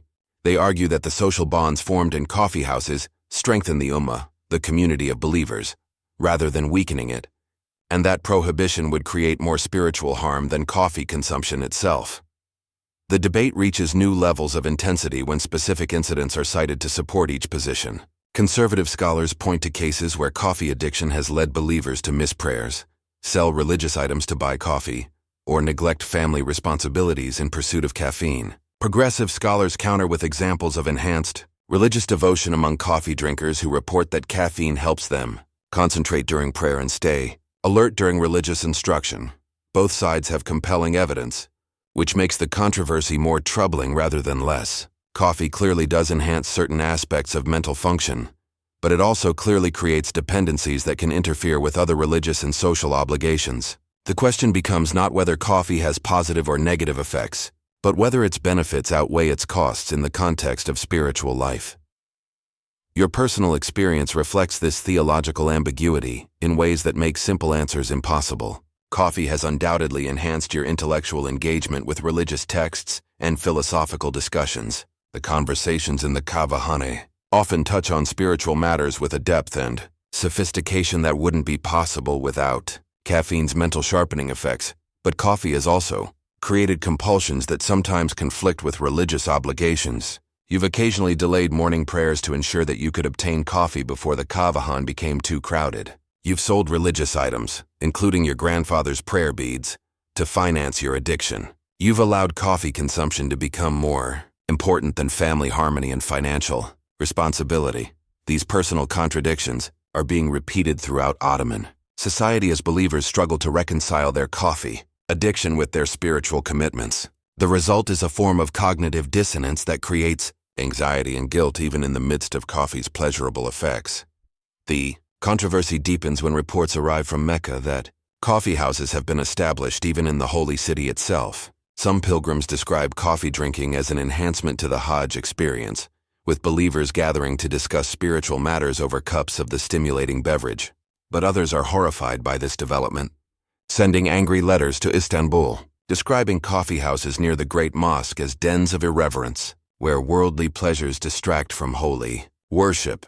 The geographic spread of both coffee culture and religious controversy reveals how completely the addiction has penetrated Ottoman society. It's no longer just an Istanbul phenomenon. Coffee houses have appeared in Bursa, Ankara, Damascus, Cairo, and now even in the holiest cities of Islam. The addiction has spread through the empire's trade networks like a spiritual contagion, creating the same patterns of dependency and religious questioning everywhere it goes. In some cities, local religious authorities have tried to resolve the controversy through practical restrictions rather than theological prohibitions. The Imam of Damascus has ruled that coffee houses must close during prayer times, disrupting the natural flow of customer traffic, but avoiding a complete ban. In Aleppo, coffee consumption is permitted, but coffee houses are prohibited from operating within sight of mosques, creating a physical separation between religious and coffee-focused activities. But these local compromises often create more problems than they solve. When coffee becomes harder to obtain, people want it more desperately, not less. The partial restrictions make coffee feel forbidden and therefore more desirable, intensifying rather than reducing the addictive pull. You experience this personally when the imam of your neighborhood mosque, influenced by the growing conservative movement, announces that coffee drinkers will not be permitted to lead prayers or hold positions of religious authority in the community. This restriction doesn't prohibit coffee consumption directly, but it creates a clear hierarchy that places coffee addicts in a spiritually inferior category. The announcement fills you with a shame that's deeper than the guilt you felt about the financial costs of your addiction. To be excluded from religious leadership because of coffee dependency feels like a judgment on your character and spiritual worth that cuts to the core of your identity as a believing Muslim. That evening, as you sit with your family for the evening meal, the religious controversy creates new tensions that add to the existing strains that coffee has created in your household. Fatma, who has been increasingly concerned about your changed behavior and mysterious expenses, now has additional reasons to question your daily activities. Neighbor Aishi told me today that her husband has stopped drinking coffee entirely. She mentions carefully, not meeting your eyes. She says their imam convinced him that it was interfering with his spiritual obligations. The implication in her voice is clear. If other husbands can overcome coffee addiction for religious reasons, why can't you? The question hangs in the air between you, unanswered but deeply felt. Your son Ahmed, now old enough to understand the adult conversations he overhears, adds his own observation. My teacher at the madrasa says that coffee houses are places where men waste time that should be spent in productive work or religious study. These family comments, gentle as they are, feel like accusations because they reflect concerns that you've been trying to avoid confronting. Has coffee addiction interfered with your religious obligations? Have you been spending time in coffee houses that could have been better used for family, work, or spiritual development? The honest answer is painful to acknowledge. Your daily prayers have become less regular since coffee addiction began shaping your schedule. Your attention during religious services has been affected by caffeine withdrawal or anticipation of your next coffee session. The money you've spent on coffee could have been used for charitable giving, an important Islamic obligation that you've essentially abandoned to finance your addiction. Most troubling, coffee has become more important to your daily well-being than prayer, religious study, or community service. The spiritual practices that once provided meaning and structure to your life have been overshadowed by the physical and psychological demands of maintaining caffeine dependency.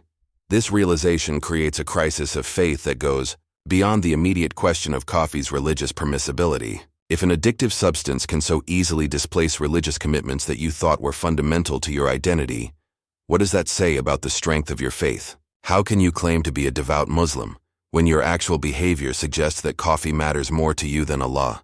The religious controversy reaches its climax when Sheikh Ebu Suud Effendi, the empire's most respected religious authority and the official interpreter of Islamic law for the Ottoman government, is asked to issue a formal ruling on coffee's permissibility. His decision will be binding across the entire Ottoman Empire, affecting millions of coffee drinkers from Istanbul to Cairo to Baghdad.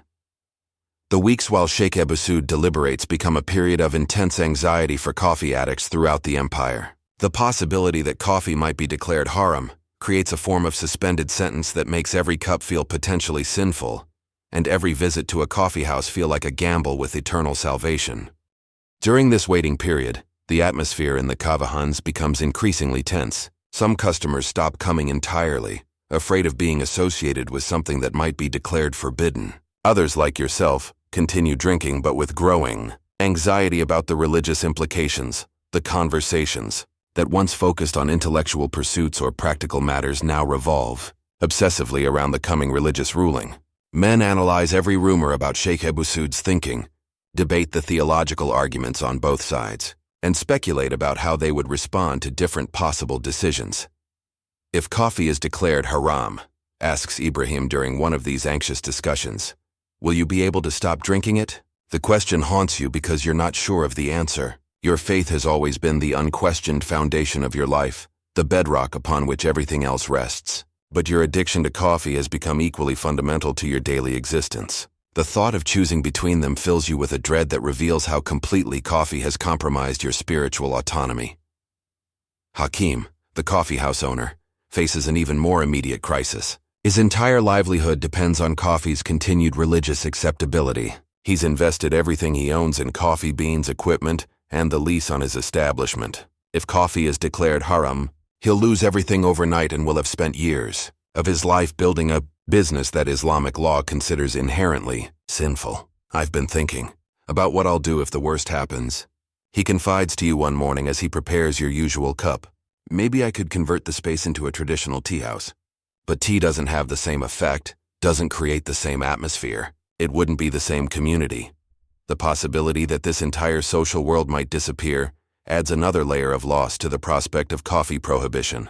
The intellectual stimulation, the social connections, the enhanced conversations that have become central to your sense of meaning and identity, all of this would vanish along with the substance that made it possible. As the day of Sheikh Ebu Suud's announced ruling approaches, you find yourself in a state of constant anxiety that coffee cannot entirely relieve. The substance that once provided clear enhancement of mood and mental function now feels contaminated by uncertainty about its spiritual acceptability. Your prayers during this period carry a desperate quality that reflects the impossible choice you might soon be forced to make. You pray for a ruling that will allow you to continue drinking coffee without guilt, but you also pray for the strength to accept whatever decision the sheikh makes, even if it requires abandoning something that has become essential to your sense of well-being. The night before the ruling is announced, you lie awake, listening to the familiar sounds of your neighborhood, the distant call of the night watchman, the soft hoot of an owl, the gentle creaking of wooden beams as they cool in the night air. These sounds, which once provided comfort and a sense of peaceful continuity, now feel like they might be the last night of a way of life that coffee has made possible.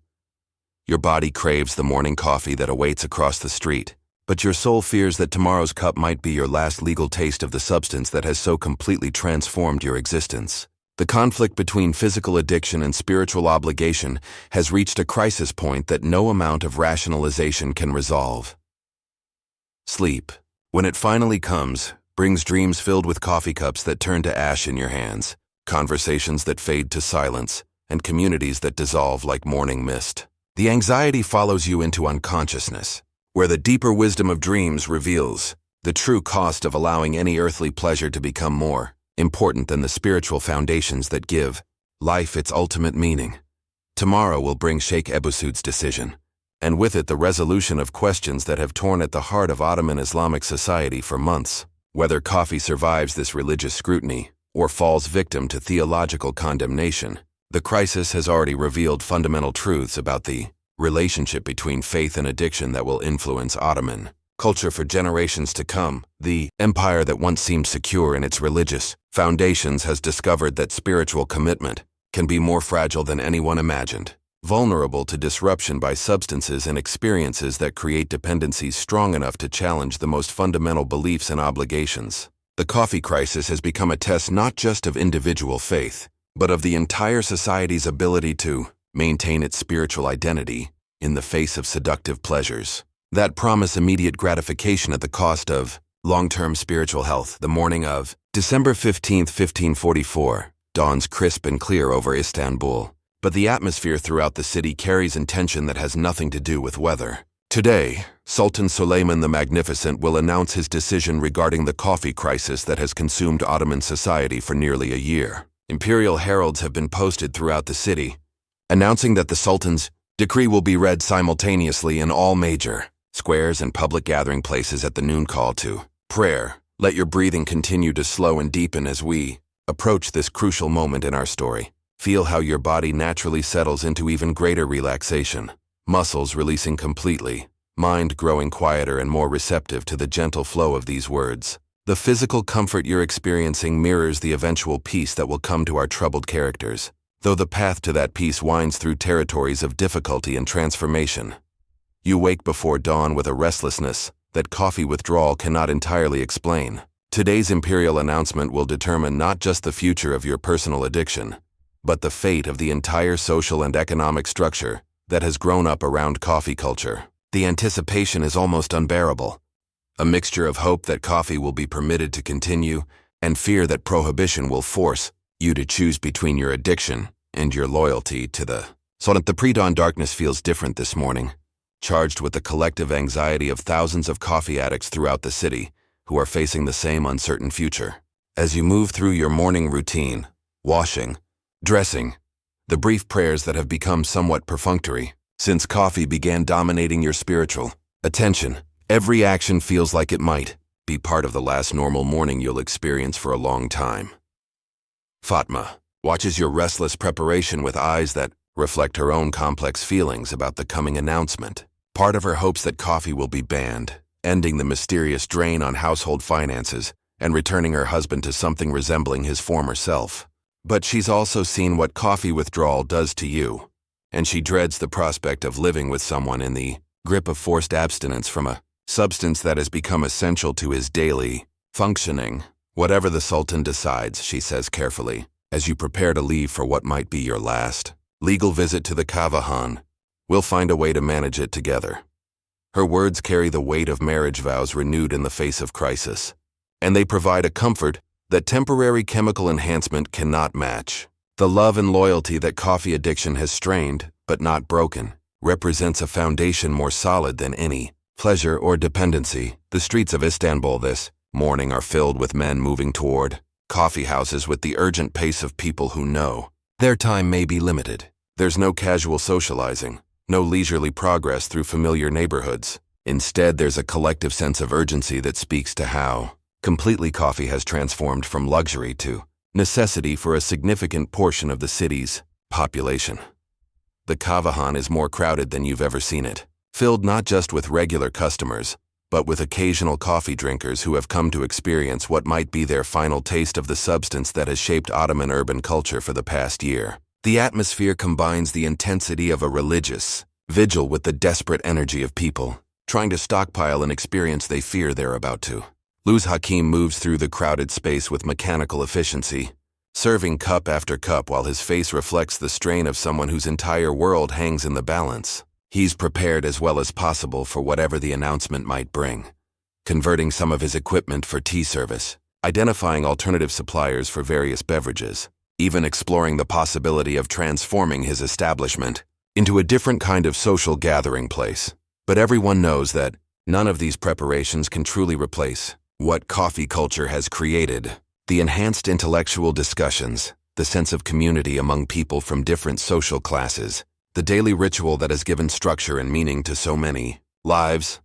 All of this depends on coffee's unique properties and cannot be easily replicated with substitute substances. Your morning cup arrives with the familiar ceremony that has become sacred through daily repetition.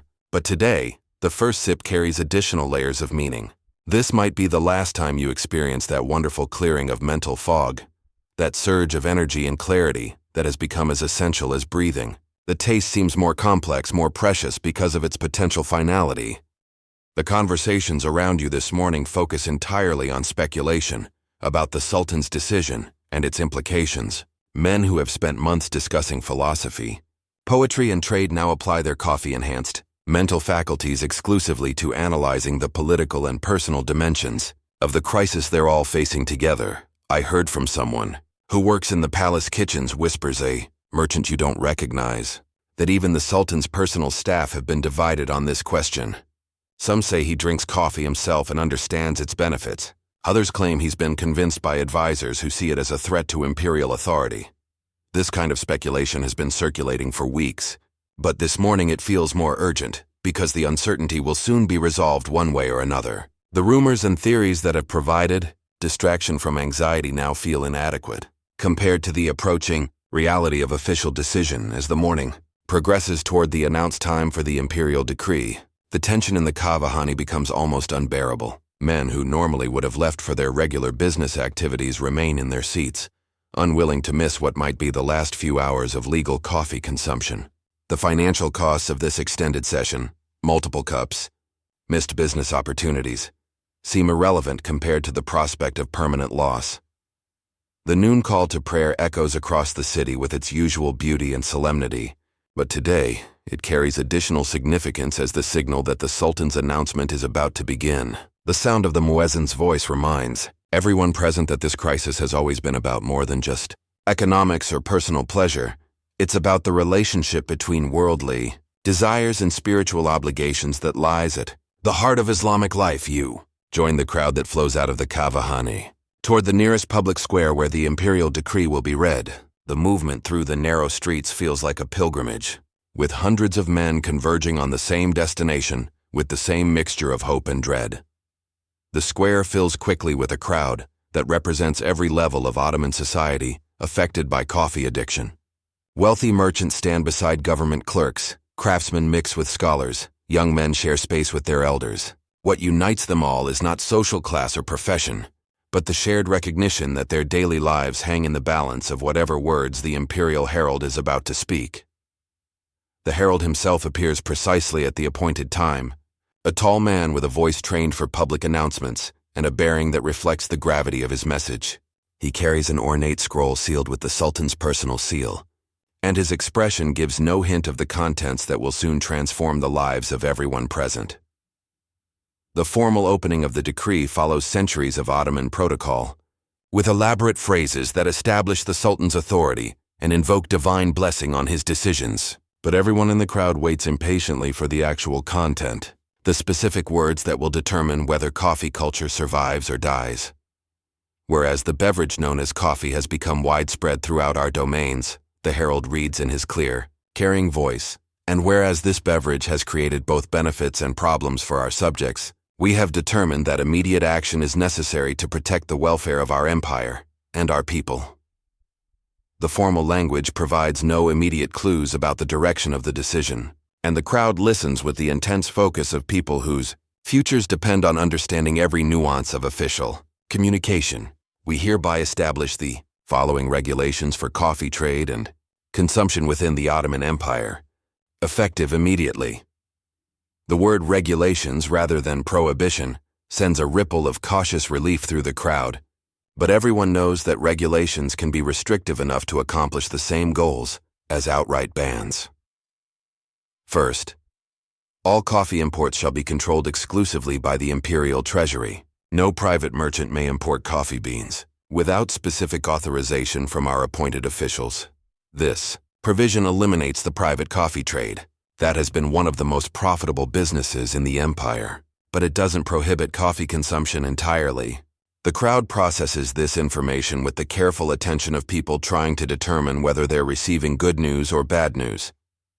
Second, coffee houses may operate only under imperial license, with fees set to ensure that coffee consumption does not interfere with essential economic activities. The licensing system suggests that coffee houses will be allowed to continue operating, but the reference to fees that prevent interference with essential activities implies that coffee will become significantly more expensive. Third, coffee prices shall be regulated by imperial decree, with maximum prices set to ensure that coffee consumption does not interfere with essential household expenses. This provision addresses directly the economic problems that coffee addiction has created in individual families, but price controls often lead to shortages and black market activities that create different kinds of problems.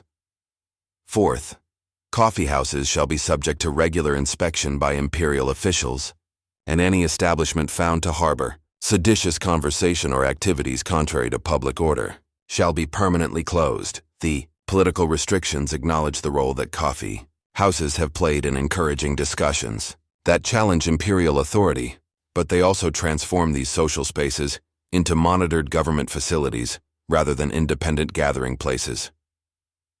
Fifth, any person found to be in debt due to coffee consumption shall be subject to intervention by imperial social workers, who are empowered to restrict or prohibit such persons' coffee purchases.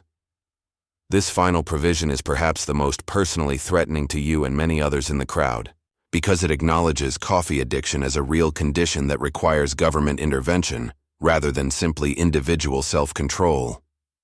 But then the herald continues with provisions that no one expected. Recognizing that sudden prohibition of coffee would create hardship for our subjects who have developed dependencies on this beverage, we hereby establish imperial coffee treatment centers in major cities, where affected individuals may receive assistance in reducing their consumption gradually and safely. The acknowledgement that coffee dependency is a medical condition requiring treatment rather than simply a moral failing represents a remarkably progressive approach to addiction that's centuries ahead of its time. Furthermore, we hereby establish an imperial fund to provide temporary financial assistance to families whose welfare has been damaged by excessive coffee consumption, provided they agree to participate in treatment programs. The offer of financial assistance to families harmed by coffee addiction suggests that the Sultan understands the human costs of this crisis and is willing to use imperial resources to address them. These measures shall remain in effect for a period of 2 years, after which we shall evaluate their effectiveness and determine whether additional actions are necessary. The temporary nature of the restrictions suggests that this is being treated as an experiment rather than a permanent solution, which provides hope that successful compliance might lead to more liberal policies in the future. As the herald finishes reading and the crowd begins to disperse, you find yourself feeling a complex mixture of relief, anxiety, and cautious optimism. Coffee hasn't been banned entirely, which means you won't face the trauma of immediate, complete withdrawal. But the new restrictions will make coffee much more expensive and harder to obtain, which might provide the external pressure you need to break an addiction you've been unable to control independently. The walk back to your neighborhood feels different from the tense journey to hear the announcement. There's still uncertainty about how the new regulations will affect daily life, but the worst fear, complete prohibition with immediate effect, has been avoided. Other men from the Kavahani walk in the same direction, and the conversations along the way reflect the same mixture of relief and concern that you're feeling. Some express gratitude that coffee remains legal. Others worry about the practical implications of price controls and licensing requirements. A few seem almost disappointed that external authority hasn't solved their personal addiction problems by making the choice for them. When you arrive home, Fatma is waiting with an expression that suggests she's been as anxious about the announcement as you were. The fact that you're returning in a relatively normal emotional state, rather than the distress she might have expected from prohibition, provides its own form of communication. Coffee will continue, you tell her, but with restrictions that should help address some of the problems it's created. Her response reflects the complexity of her own feelings about your addiction. "I'm glad you won't have to go through sudden withdrawal," she says carefully, "but I hope the new rules will help you regain control over something that has controlled you for too long." That evening, as you reflect on the day's momentous announcement, you realize that the Sultan's decree represents more than just a solution to the coffee crisis. It demonstrates a level of governmental sophistication in addressing addiction and social problems that recognizes the complexity of human behavior and the need for gradual, supported change rather than simple prohibition. The coffee addiction crisis has forced Ottoman society to develop new understandings of dependency, treatment, and the relationship between individual choices and social welfare. These insights will influence how the empire addresses future challenges and will contribute to a more nuanced approach to governance that balances individual freedom with collective responsibility. As you prepare for sleep on this historic day, your dreams are filled not with anxiety about an uncertain future, but with cautious hope for a recovery process that acknowledges both the power of addiction and the possibility of change. The personal journey toward freedom from coffee dependency can finally begin, supported by imperial resources and guided by a government that has learned to treat addiction as a medical and social problem, rather than simply a moral failing. 3.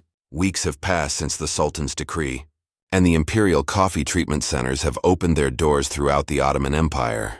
The facility in your district occupies a large building that was previously used for storing grain, hastily converted with simple furniture and basic medical equipment.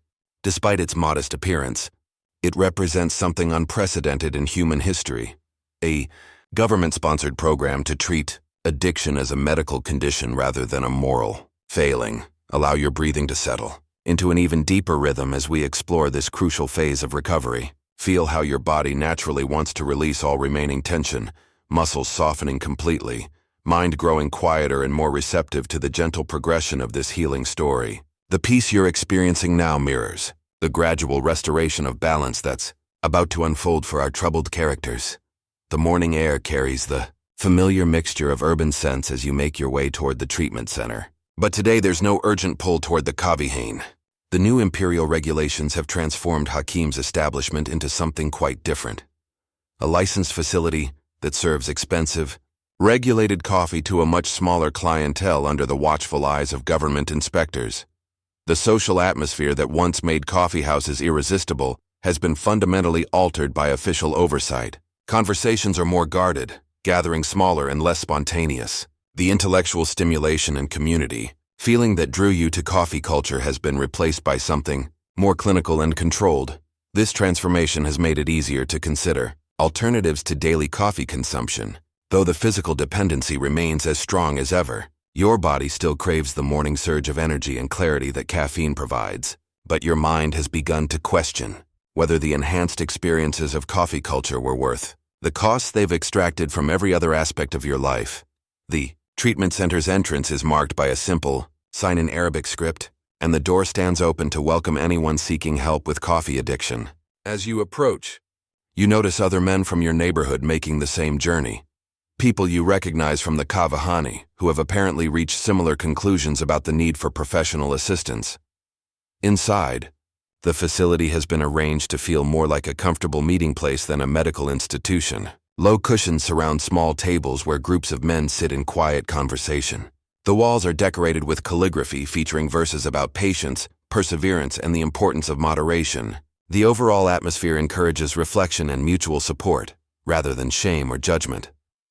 Dr. Kamal, the center's director, greets new arrivals with the warm authority of someone who combines medical knowledge with genuine compassion for human suffering. He's a middle-aged physician who has studied the effects of various substances on human health, and his approach to coffee addiction reflects a sophisticated understanding of dependency that's centuries ahead of its time.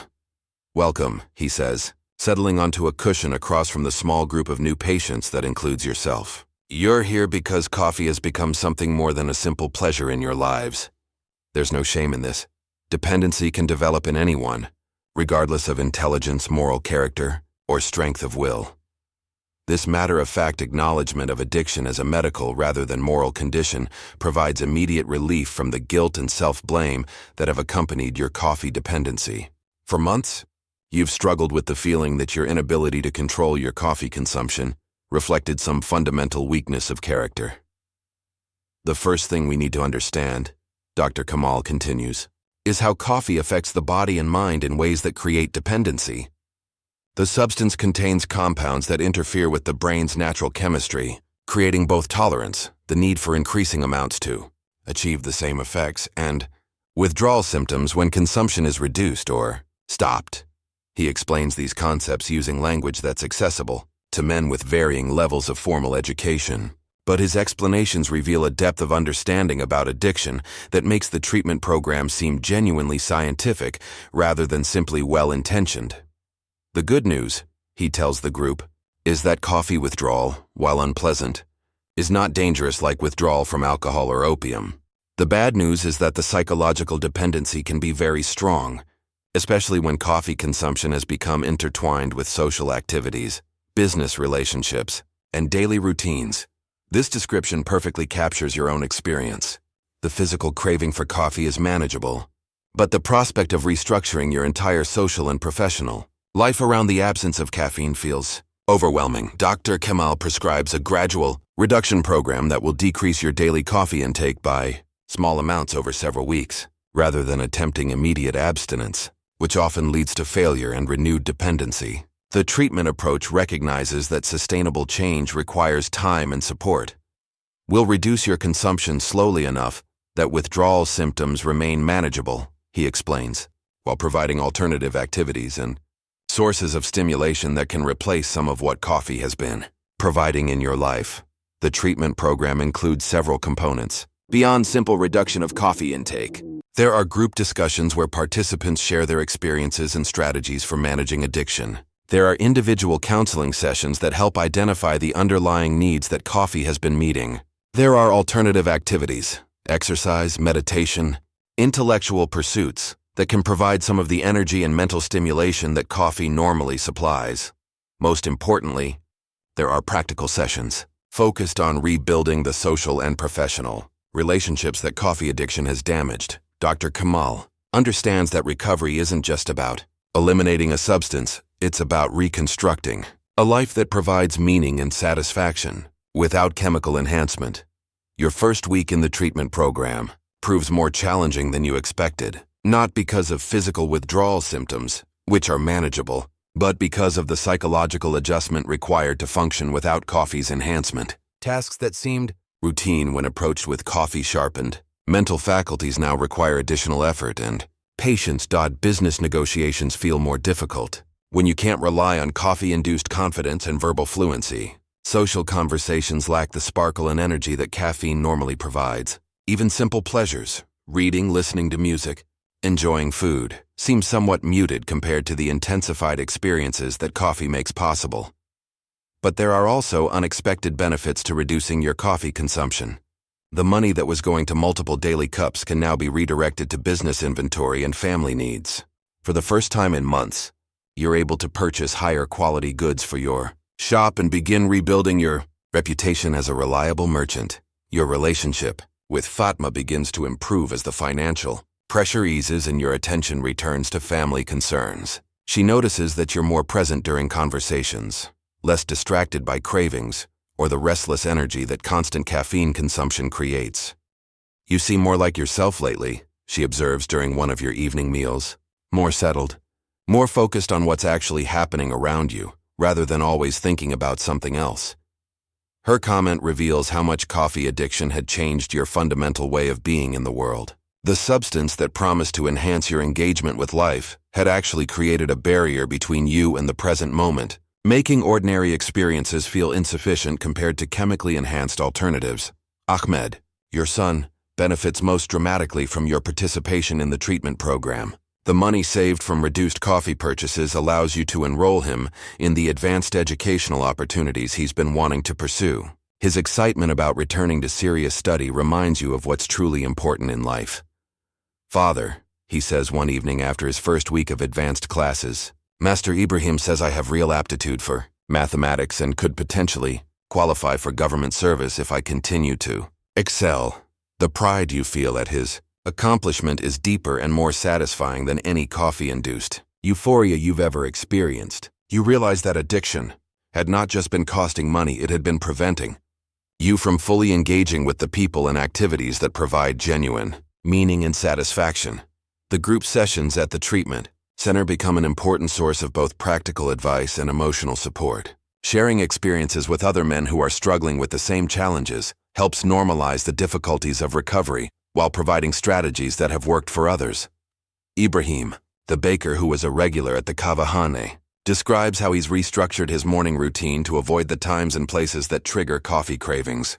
I start work an hour earlier now, he explains, so I'm busy with bread making during the time I used to spend drinking coffee. The physical activity and the satisfaction of creating something useful helps replace some of what coffee was providing. Osman, the carpet weaver, has found that the precision and creativity required by his craft provides mental stimulation that partially compensates for the loss of coffee-enhanced intellectual function. I've been working on more complex patterns, he says, designs that require the kind of sustained concentration that I used to think was only possible with coffee. These practical strategies help address One of the most challenging aspects of coffee addiction, recovery, finding alternative sources for the energy, stimulation, and sense of purpose that caffeine had been providing. The treatment program recognizes that successful recovery requires not just eliminating a harmful substance, but rebuilding a life that provides satisfaction and meaning without chemical enhancement.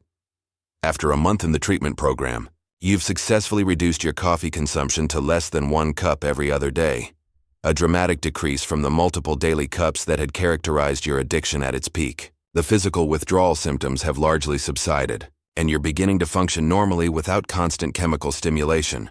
More importantly, your understanding of yourself and your relationship with pleasure and dependency has been fundamentally transformed. You now recognize addiction as a medical condition that can affect anyone, regardless of moral character or strength of will. This understanding has replaced guilt and self-blame with a more realistic and compassionate approach to managing your own tendencies toward dependency. The treatment program has also provided insights into the social and economic factors that made coffee addiction possible in the first place. The discussions with Dr. Kamal and other participants have revealed how individual addiction problems are often symptoms of larger social issues: isolation, financial stress, lack of meaningful work, or community connections. Coffee addiction spread so rapidly through Ottoman society, Dr. Kamal explains during one of the group sessions, because it filled genuine human needs that weren't being met in other ways. The social connections in coffee houses, the intellectual stimulation, the sense of enhanced capability. These are things that people legitimately need and desire. The goal of treatment isn't to eliminate these needs, he continues, but to find healthier ways of meeting them. Recovery means rebuilding a life that provides community, stimulation, and purpose without requiring chemical enhancement. This perspective has helped you approach recovery not as a matter of giving up something valuable, but as a process of finding better ways to meet the legitimate needs that coffee had been addressing. The treatment program has become a journey of self-discovery that extends far beyond simple addiction management. As autumn deepens, and the 2-year period specified in the Sultan's decree continues to unfold, you find yourself cautiously optimistic about the possibility of permanent recovery from coffee addiction. The external support provided by the treatment program, combined with the practical barriers created by the new regulations, has made change possible in ways that individual willpower alone could never have achieved. The Ottoman Empire's approach to the coffee crisis has demonstrated that addiction problems can be addressed through systematic social intervention that treats dependency as a medical and social phenomenon rather than simply an individual moral failing. This insight will influence how the empire addresses future challenges and will contribute to a more sophisticated understanding of human behavior and social policy.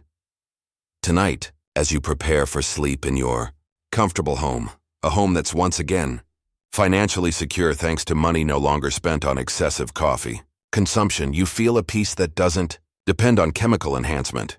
The natural rhythm of wakefulness and rest, disrupted for so long by caffeine, has been restored to its proper balance.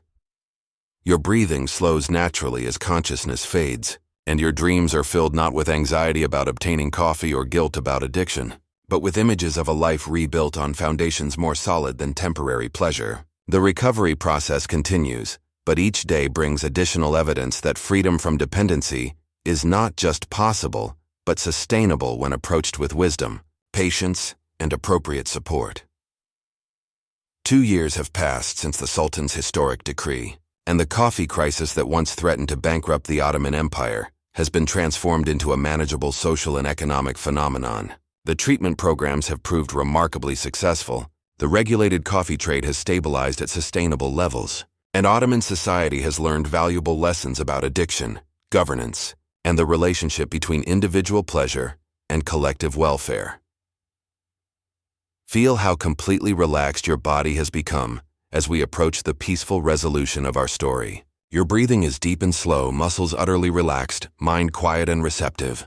The physical comfort you're experiencing mirrors the emotional and spiritual balance that's about to be achieved by the characters, whose journey we've been following through this remarkable transformation. The morning sun rises over an Istanbul that has been fundamentally changed by the coffee experience, but changed in ways that represent wisdom gained rather than innocence lost. The frantic urgency that once characterized the streets during morning coffee hours, has been replaced by a more measured pace that reflects a society that has learned to balance pleasure with responsibility. You wake naturally as dawn light filters through your bedroom window, no longer driven by the sharp craving for caffeine that once structured your entire day. Your body moves with the comfortable energy of someone whose natural rhythms have been restored after a long period of chemical disruption. The morning routine that unfolds feels both familiar and transformed. Washing, dressing, and preparing for the day proceed with the calm efficiency of someone whose choices are guided by considered judgment rather than addictive compulsion.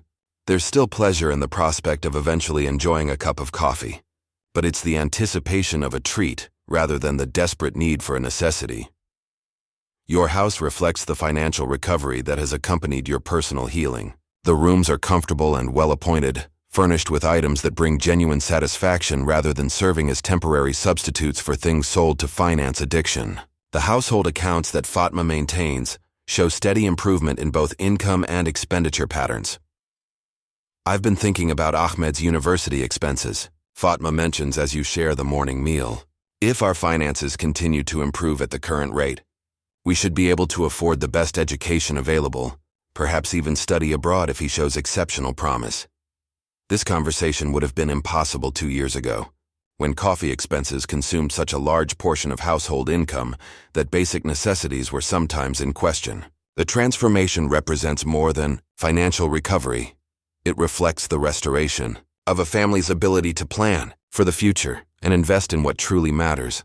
Ahmed himself has thrived during the period of your recovery, excelling in his advanced studies and showing the kind of intellectual promise that comes from having access to proper educational resources. His success validates the difficult choices involved in overcoming addiction and provides a constant reminder of what's at stake in maintaining recovery. My mathematics instructor says I'm ready for the examinations that could qualify me for government administrative training, he tells you with the quiet pride of a young man who understands that his opportunities have been purchased through his father's struggle with addiction. The pride you feel at his achievement runs deeper than any coffee-enhanced emotion you ever experienced. This is satisfaction that comes from genuine accomplishment, from choices made and sustained over time, from the slow building of something meaningful, rather than the quick intensity of chemical stimulation. Your business has also recovered and even prospered during the period of regulated coffee consumption. The money and attention that were once devoted to managing addiction have been redirected toward careful cultivation of customer relationships, thoughtful selection of inventory, and strategic planning for future growth. The shop in the Grand Bazaar once again carries the exotic spices and high-quality goods that made it a destination for discriminating customers. Your reputation for honest dealing and knowledgeable advice has been restored through patient effort that would have been impossible while struggling with coffee dependency. More importantly, your approach to business has matured through the experience of addiction and recovery. You're more careful about taking on financial risks, more attentive to the long-term consequences of short-term decisions, and more aware of how personal problems can affect professional judgment. The coffee trade itself has stabilized under the imperial regulations into something quite different from the chaotic boom that characterized the early years. The licensed coffee houses that remain in operation serve a smaller but more sustainable clientele, providing genuine social value without creating the addictive cycles that once threatened individual and imperial welfare. Hakim's establishment has survived the transition, though transformed into something more like a traditional social club than the intense addiction-feeding operation it once was. The atmosphere is more relaxed, conversations more varied, and customers more able to enjoy coffee as one pleasure among many, rather than as the central organizing principle of their lives. The business is smaller now, Hakim admits when you visit for your weekly coffee, a carefully planned indulgence that represents controlled enjoyment rather than compulsive consumption. But it's also more stable, and I sleep better at night knowing that I'm providing genuine pleasure rather than feeding dependencies that harm my customers' lives. The treatment centers have evolved into permanent institutions that address not just coffee addiction but other forms of dependency and social dysfunction. The insights gained from dealing with the coffee crisis have been applied to problems involving alcohol, gambling, and other potentially destructive behaviors. Dr. Kamal has become an imperial advisor on addiction policy and has written extensively about the medical and social aspects of dependency. His work has influenced thinking about addiction throughout the Islamic world and beyond, contributing to a more sophisticated understanding of human behavior and social welfare. The coffee crisis taught us that addiction is not primarily a moral problem, he explains during one of your quarterly follow-up visits to the treatment center. It's a medical and social phenomenon that can be understood scientifically and addressed systematically.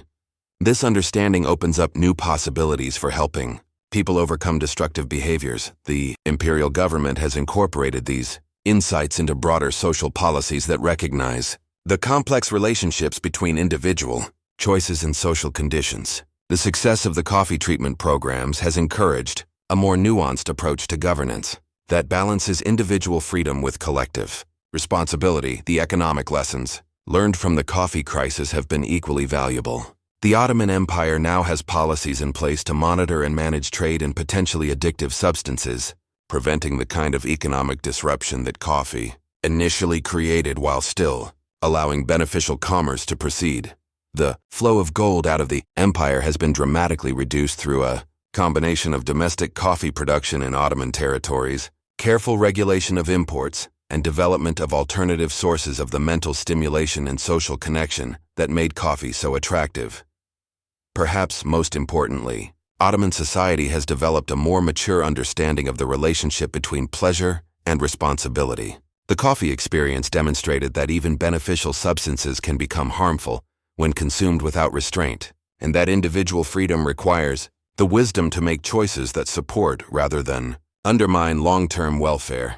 Your personal relationship with coffee has evolved into something that represents this new maturity. You still enjoy the beverage occasionally, perhaps once or twice per week, but always in social contexts and never alone. Coffee has returned to being a pleasure rather than a necessity, an enhancement to social experiences rather than a requirement for normal functioning. More importantly, you've developed a deeper appreciation for the pleasures and satisfactions that don't require chemical enhancement. Family conversations are more meaningful when you're fully present rather than distracted by cravings or withdrawal symptoms. Business relationships are more authentic when they're based on genuine mutual interest rather than the artificial sociability of shared addiction. The evening meal with your family has become a cherished daily ritual that provides the kind of deep satisfaction that coffee once seemed to promise, but never quite delivered. The simple pleasure of sharing food and conversation with people you love, of hearing about Ahmed's studies and Fatma's activities, of planning together for the future. These experiences have a richness and meaning that no substance can artificially create. Your sleep has improved dramatically since reducing coffee consumption to occasional use. The natural rhythm of wakefulness and rest, disrupted for so long by constant caffeine stimulation, has been restored to its proper balance. Dreams are more vivid and restful, and you wake each morning with the genuine energy that comes from proper sleep rather than chemical stimulation. The neighborhood around your home has also changed during the period of coffee regulation, though in subtle ways that reflect the broader social transformation. The frantic energy that once characterized morning hours has been replaced by a more sustainable pace of life. People move through their daily routines with purpose and direction, but without the desperate urgency that addiction creates. The mosque that serves your community has seen increased attendance and participation as people have redirected the time and attention that coffee addiction once consumed. Religious observances feel more meaningful when they're not competing with chemical dependencies for mental and emotional resources. Your own spiritual life has deepened through the experience of addiction and recovery in ways that provide perspective on the temporary nature of worldly pleasures and the importance of foundations more solid than immediate gratification. The prayers that became perfunctory during the height of your coffee addiction now carry genuine meaning and provide real comfort.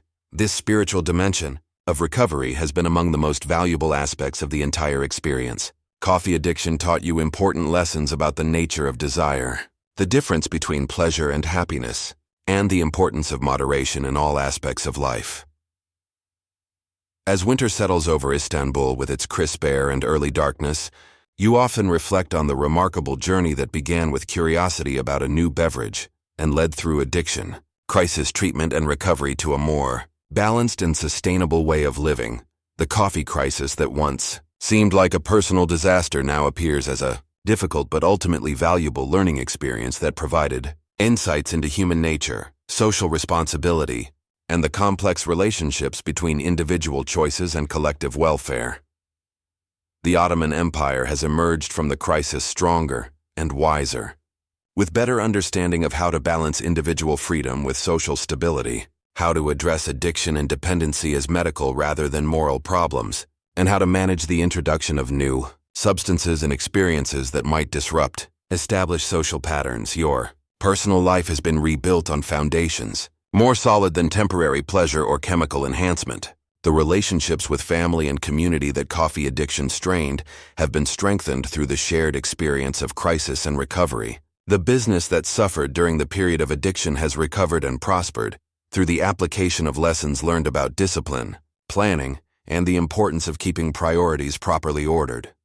Most importantly, you've developed a mature understanding of pleasure and its proper place in a well-lived life. Coffee remains available as an occasional treat, but it no longer has the power to disrupt your peace or distort your judgment. The enhanced experiences it provides are enjoyed when they occur, but they're not needed for basic contentment or normal functioning. This evening, as you settle into your comfortable bed after a day spent in meaningful work and satisfying family interaction, you feel a deep gratitude for the journey that led from addiction through recovery to a more balanced and sustainable way of being. Your breathing slows naturally as sleep approaches, and your mind grows quiet with the peace that comes from a life properly ordered around genuine priorities rather than artificial needs. The coffee that once seemed so important has taken its appropriate place as one small pleasure among many, while the foundations of meaning and satisfaction, family, work, faith, community, have been restored to their proper prominence. Tomorrow will bring new challenges and opportunities, but you'll meet them with the confidence that comes from having overcome a serious test of character and judgment. The lessons learned from coffee addiction will guide you for the rest of your life, providing wisdom about the nature of desire, the importance of moderation, and the difference between temporary enhancement and lasting satisfaction. As the second anniversary of the Sultan's decree approaches, the transformation of Ottoman society's relationship with coffee has been so complete that it's difficult to remember the chaos and desperation that once characterized the empire's brush with addiction. The crisis that seemed so overwhelming at its peak now serves as a source of wisdom and institutional knowledge that influences everything from individual family decisions to imperial trade policy. Let your breathing become even slower and deeper as we explore the profound lessons that emerged from this historical crisis. Feel how completely your body has relaxed, how quiet your mind has become. The peace you're experiencing now reflects the deeper understanding and acceptance that comes from having lived through difficulty and emerged stronger and wiser. The morning light that streams through your window carries the same golden quality it always has, but your response to it reflects the fundamental changes that recovery has created in your relationship with daily experience. You wake naturally, refreshed by genuine sleep, ready to engage with whatever the day might bring without requiring chemical enhancement to feel fully alive. The house around you speaks of prosperity that's been rebuilt on solid foundations rather than temporary stimulation. Every object, the comfortable furniture, the well-maintained household items, the books and decorative pieces that reflect your family's values and interests, represents choices made with careful consideration rather than impulse driven by addiction. Fatma moves through her morning routine with the calm efficiency of someone whose household has been restored to financial and emotional stability. The worried expression that characterized her face during the worst period of your coffee addiction has been replaced by the contentment that comes from security and mutual trust rebuilt through shared effort. I've been thinking about how much our lives have changed, she says as you share the morning meal that has become a cherished daily ritual. Not just the obvious things like money and health, but the deeper changes in how we approach decisions and priorities. Her observation touches on one of the most valuable outcomes of the coffee experience, the development of wisdom about the relationship between immediate pleasure and long-term welfare that influences every aspect of daily life.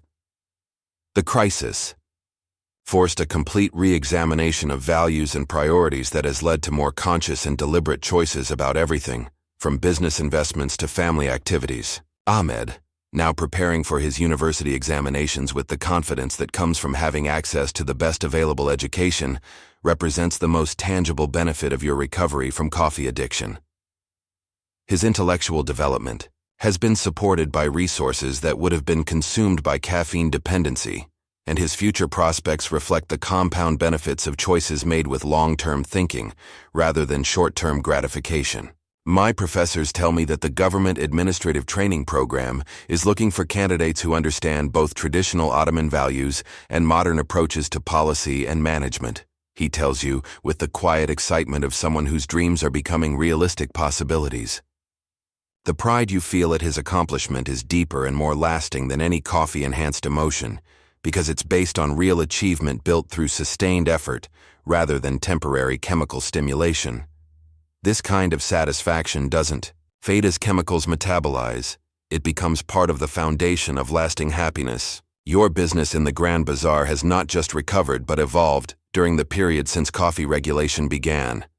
The enforced discipline that came with addiction recovery has been applied to every aspect of commercial activity, resulting in more careful planning, better customer relationships, and steadier profits than you achieved even before coffee entered your life. The spice trade itself has been revitalized as customers who once spent their discretionary income on coffee have returned to purchasing the exotic flavors and rare seasonings that make cooking an art rather than just sustenance. Your shop, once again, serves as a destination for people who understand that the best things in life require patience, knowledge, and appreciation rather than quick fixes and instant gratification. The broader economic impact of coffee regulation has been remarkably positive for the Ottoman Empire. The gold that was flowing out to foreign coffee suppliers has been redirected to domestic industries and productive investments. The imperial treasury has recovered from the drain that coffee imports once created, and the money is now funding infrastructure projects that will benefit the empire for generations. The coffee houses that survived the transition to regulated operation have evolved into genuine social institutions that provide community gathering spaces without creating addictive dependencies. The conversations that take place there now range across the full spectrum of human interests, rather than focusing obsessively on topics related to maintaining caffeine consumption. Hakim's establishment, when you visit for your carefully planned weekly coffee, has become a place where genuine intellectual discourse flourishes without the desperate edge that characterized discussions during the height of the addiction crisis. The enhanced mental function that coffee provides is now enjoyed as one element of social experience, rather than as the primary reason for gathering. The quality of conversation has actually improved since we regulated coffee consumption, Hakim observes as he prepares your cup with the careful attention that has always characterized his approach to the beverage.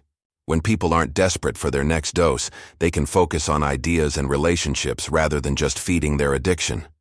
The treatment centers that emerged from the coffee crisis have become permanent institutions that address a wide range of social and psychological problems. The medical understanding of addiction developed during the coffee emergency has been applied to helping people overcome dependencies on alcohol, gambling, and other potentially destructive behaviors. Dr. Kamal, whose insights proved so valuable during the acute phase of the coffee crisis, has become a respected authority on addiction medicine whose work influences policy throughout the Islamic world. His writings on the social and medical aspects of dependency have contributed to a more sophisticated understanding of human behavior that benefits far more people than just coffee addicts. The coffee crisis was actually a blessing in disguise. He explains during one of your periodic follow-up visits. It forced us to develop systematic approaches to addiction that we can now apply to other problems. More importantly, it taught us that dependency isn't a moral failing, but a medical condition that can be treated effectively with proper understanding and support. The religious controversy that once threatened to divide Ottoman Islamic society has been resolved through the kind of nuanced theological thinking that recognizes the complexity of human experience. Coffee is now understood as permissible when consumed in moderation and with proper attention to its effects on spiritual and social obligations. The mosques in your neighborhood have seen increased attendance and participation as people have redirected the time and mental energy that coffee addiction once consumed toward religious observance and community service. Your own spiritual life has been enriched by the experience of overcoming dependency and developing a more mature understanding of the relationship between worldly pleasures and eternal values. The international implications of the Ottoman coffee experience have been significant and far-reaching. Other empires and kingdoms have studied the Ottoman response to coffee addiction and implemented similar policies when coffee culture spread to their territories. The insights gained from managing the crisis have become part of international knowledge about addiction and social policy.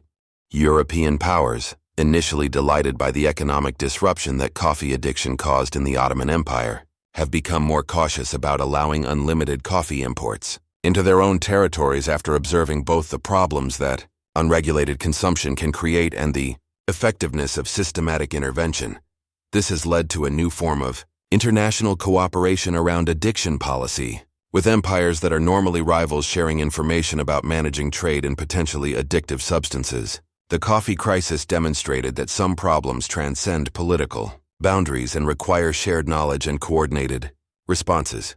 As evening settles over Istanbul and you prepare for another night of natural restorative sleep, your mind turns to the broader lessons that have emerged from the coffee experience. The crisis taught valuable truths about human nature, social responsibility, and the complex relationships between individual choices and collective welfare that extend far beyond questions of caffeine consumption. Perhaps the most important insight is that addiction is not primarily a failure of willpower or moral character, but a medical and social phenomenon that can be understood scientifically and addressed systematically. This recognition has opened new possibilities for helping people overcome destructive behaviors and has contributed to more compassionate and effective approaches to social problems. The experience also demonstrated that individual freedom and social responsibility are not opposing values but complementary aspects of a healthy society. True freedom requires the wisdom to make choices that support rather than undermine long-term welfare, both personal and collective. The Ottoman Empire's response to the coffee crisis showed that governments can address addiction and dependency through policies that balance individual liberty with social stability, treating citizens as people who need support and education rather than just punishment and prohibition. On a personal level, the coffee experience taught you invaluable lessons about the nature of pleasure and its proper place in a well-lived life. Temporary enhancements and artificial stimulations, however appealing they might seem in the moment, cannot substitute for the deeper satisfactions that come from meaningful work, loving relationships, and spiritual development.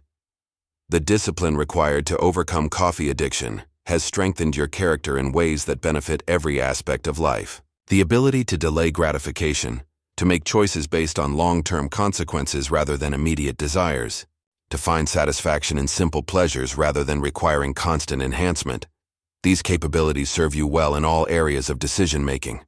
Most importantly, the experience provided deep appreciation for the genuine sources of happiness and meaning that exist independently of any external substance or experience. The love of family, the satisfaction of work well done, the peace that comes from living according to your deepest values.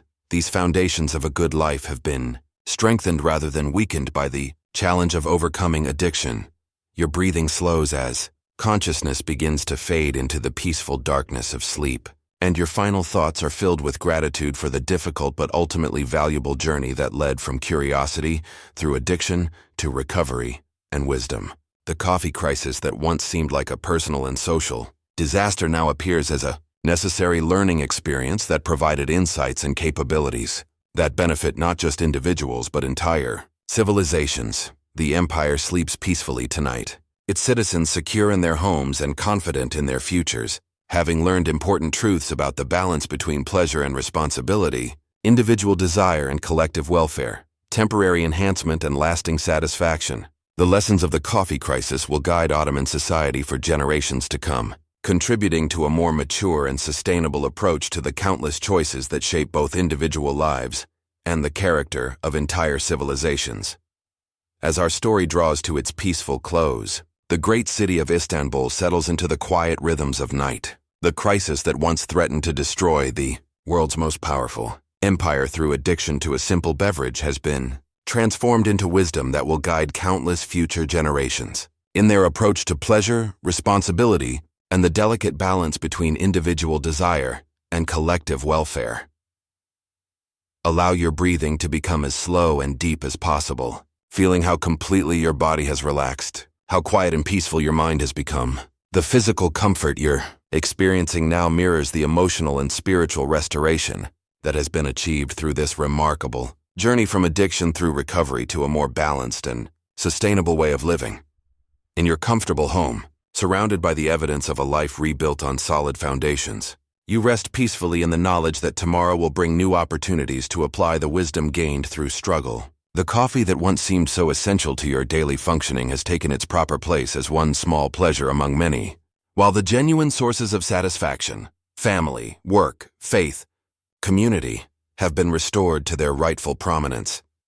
Your son Ahmed sleeps peacefully in his room, his future bright with possibilities that have been made available through your recovery from addiction. The education that your coffee expenses once threatened is now proceeding smoothly, supported by resources that reflect careful planning and disciplined choices, rather than impulsive consumption. Fatma rests beside you, her sleep undisturbed by the financial anxieties and relationship tensions that coffee addiction once created in your household. The trust and intimacy that dependency had strained have been rebuilt through shared commitment to healthier priorities and more conscious decision-making. Throughout the city, thousands of other families enjoy similar peace, having learned through the coffee crisis important lessons about the relationship between temporary pleasures and lasting happiness. The frantic energy that once characterized Istanbul's morning hours has been replaced by a more sustainable rhythm that honors both human desires and human limitations. The coffee houses that remain in operation serve their communities as genuine social gathering places rather than centers of addiction and desperation. The conversations that take place there now range across the full spectrum of human interests, enhanced by coffee's effects but not dependent on them for meaning or value. The imperial treasury rests secure, no longer drained by the massive outflow of gold that unregulated coffee imports once created. The resources that were being consumed by collective addiction are now funding schools, roads, and public works that will benefit the empire for centuries to come. In treatment centers throughout the Ottoman territories, people struggling with various forms of addiction and dependency receive the kind of systematic, compassionate care that the coffee crisis made possible. The medical understanding of dependency developed during that crisis continues to help individuals overcome destructive behaviors and rebuild their lives on healthier foundations. Religious leaders sleep peacefully, having resolved the theological questions that coffee consumption raised about the relationship between worldly pleasures and spiritual obligations. The Islamic community has emerged from the crisis with a more nuanced understanding of moderation and a more compassionate approach to human weakness and the process of personal growth. Government officials rest knowing that they have developed effective policies for managing the introduction of new substances and experiences that might disrupt social stability. The wisdom gained from addressing the coffee crisis has created institutional knowledge that will help the empire navigate future challenges with greater skill and understanding. The merchants and traders, who once profited from coffee addiction, have found sustainable ways to provide genuine value to their customers rather than simply feeding dependencies. The economy has been strengthened by the shift from consumption driven by compulsion to choices made with conscious consideration of long-term consequences. Throughout the Islamic world and beyond, scholars and policymakers study the Ottoman response to the coffee crisis as a model for addressing addiction and social disruption through systematic intervention that balances individual freedom with collective responsibility. The lessons learned continue to influence thinking about human behavior and social welfare. But perhaps most importantly, in homes throughout the empire, individuals and families sleep peacefully in the knowledge that they have learned to distinguish between genuine pleasure and artificial enhancement, between temporary satisfaction and lasting happiness, between freedom and dependency. The gentle sounds of night in Istanbul, the distant call of a night watchman making his rounds, the soft lapping of waves against the harbor walls, the whisper of wind through the cypress trees, create a lullaby for a civilization that has found its balance again after a period of dangerous disruption. These natural rhythms, temporarily overwhelmed by the artificial stimulation of widespread caffeine addiction, have been restored to their proper prominence in the lives of people who have learned to find satisfaction in the genuine rather than the enhanced, the sustainable rather than the immediate, the deeply meaningful rather than the temporarily intense. Your own breathing has synchronized with these ancient rhythms of rest and renewal, your consciousness fading gently into the restorative darkness that allows both body and mind to recover from the day's activities and prepare for tomorrow's opportunities. The coffee crisis is history now, but its lessons live on in the wisdom that guides individual choices and social policies. The empire that nearly lost itself to addiction has emerged stronger and wiser, with deeper understanding of human nature and more effective approaches to the challenges that every civilization must face. As the last traces of waking consciousness dissolve into peaceful sleep, your final awareness is of profound gratitude for a journey that led through darkness into light, from compulsion to choice, from artificial enhancement to natural satisfaction. The lessons learned will guide you for the rest of your life, providing wisdom about the true sources of happiness and the proper balance between desire and discipline. The Ottoman Empire sleeps peacefully, its people secure in their beds and confident in their future, having learned that the greatest strength comes not from the ability to control others or accumulate wealth, but from the wisdom to live in harmony with the deeper rhythms of life itself. Sweet dreams fill the quiet darkness, dreams of a world where pleasure and responsibility walk hand in hand, where individual freedom flourishes within the context of collective wisdom, where the lessons of the past illuminate the path toward a more balanced and sustainable future. Sleep now, deeply and peacefully, knowing that the story of the coffee crisis has reached its gentle conclusion, but that the wisdom it generated will continue to benefit countless generations of people who face the eternal challenge of living well in a world full of both temptations and genuine opportunities for happiness and fulfillment. The fire burns low, the night grows deep and quiet, and all across the Ottoman Empire, citizens rest in the peace that comes from having learned the difference between what merely stimulates and what truly satisfies, between what offers temporary escape and what provides lasting foundation for a meaningful life. Rest now, in the profound tranquility that follows the resolution of great challenges, in the gentle satisfaction of wisdom, hard-won through experience, in the quiet confidence that comes from having found the proper balance between earthly pleasures and eternal values. The coffee crisis is over, its lessons learned, its wisdom preserved, and tomorrow begins with the promise of a wiser, more balanced world guided by the understanding that true prosperity comes not from the intensity of experience but from the sustainability of the choices that shape both individual lives and the character of entire civilizations. Sleep peacefully, dream gently, and know that the journey from addiction to freedom, from chaos to balance, from artificial enhancement to natural satisfaction, has been completed successfully and will serve as a guide for all who face similar challenges in their own lives and in their own times.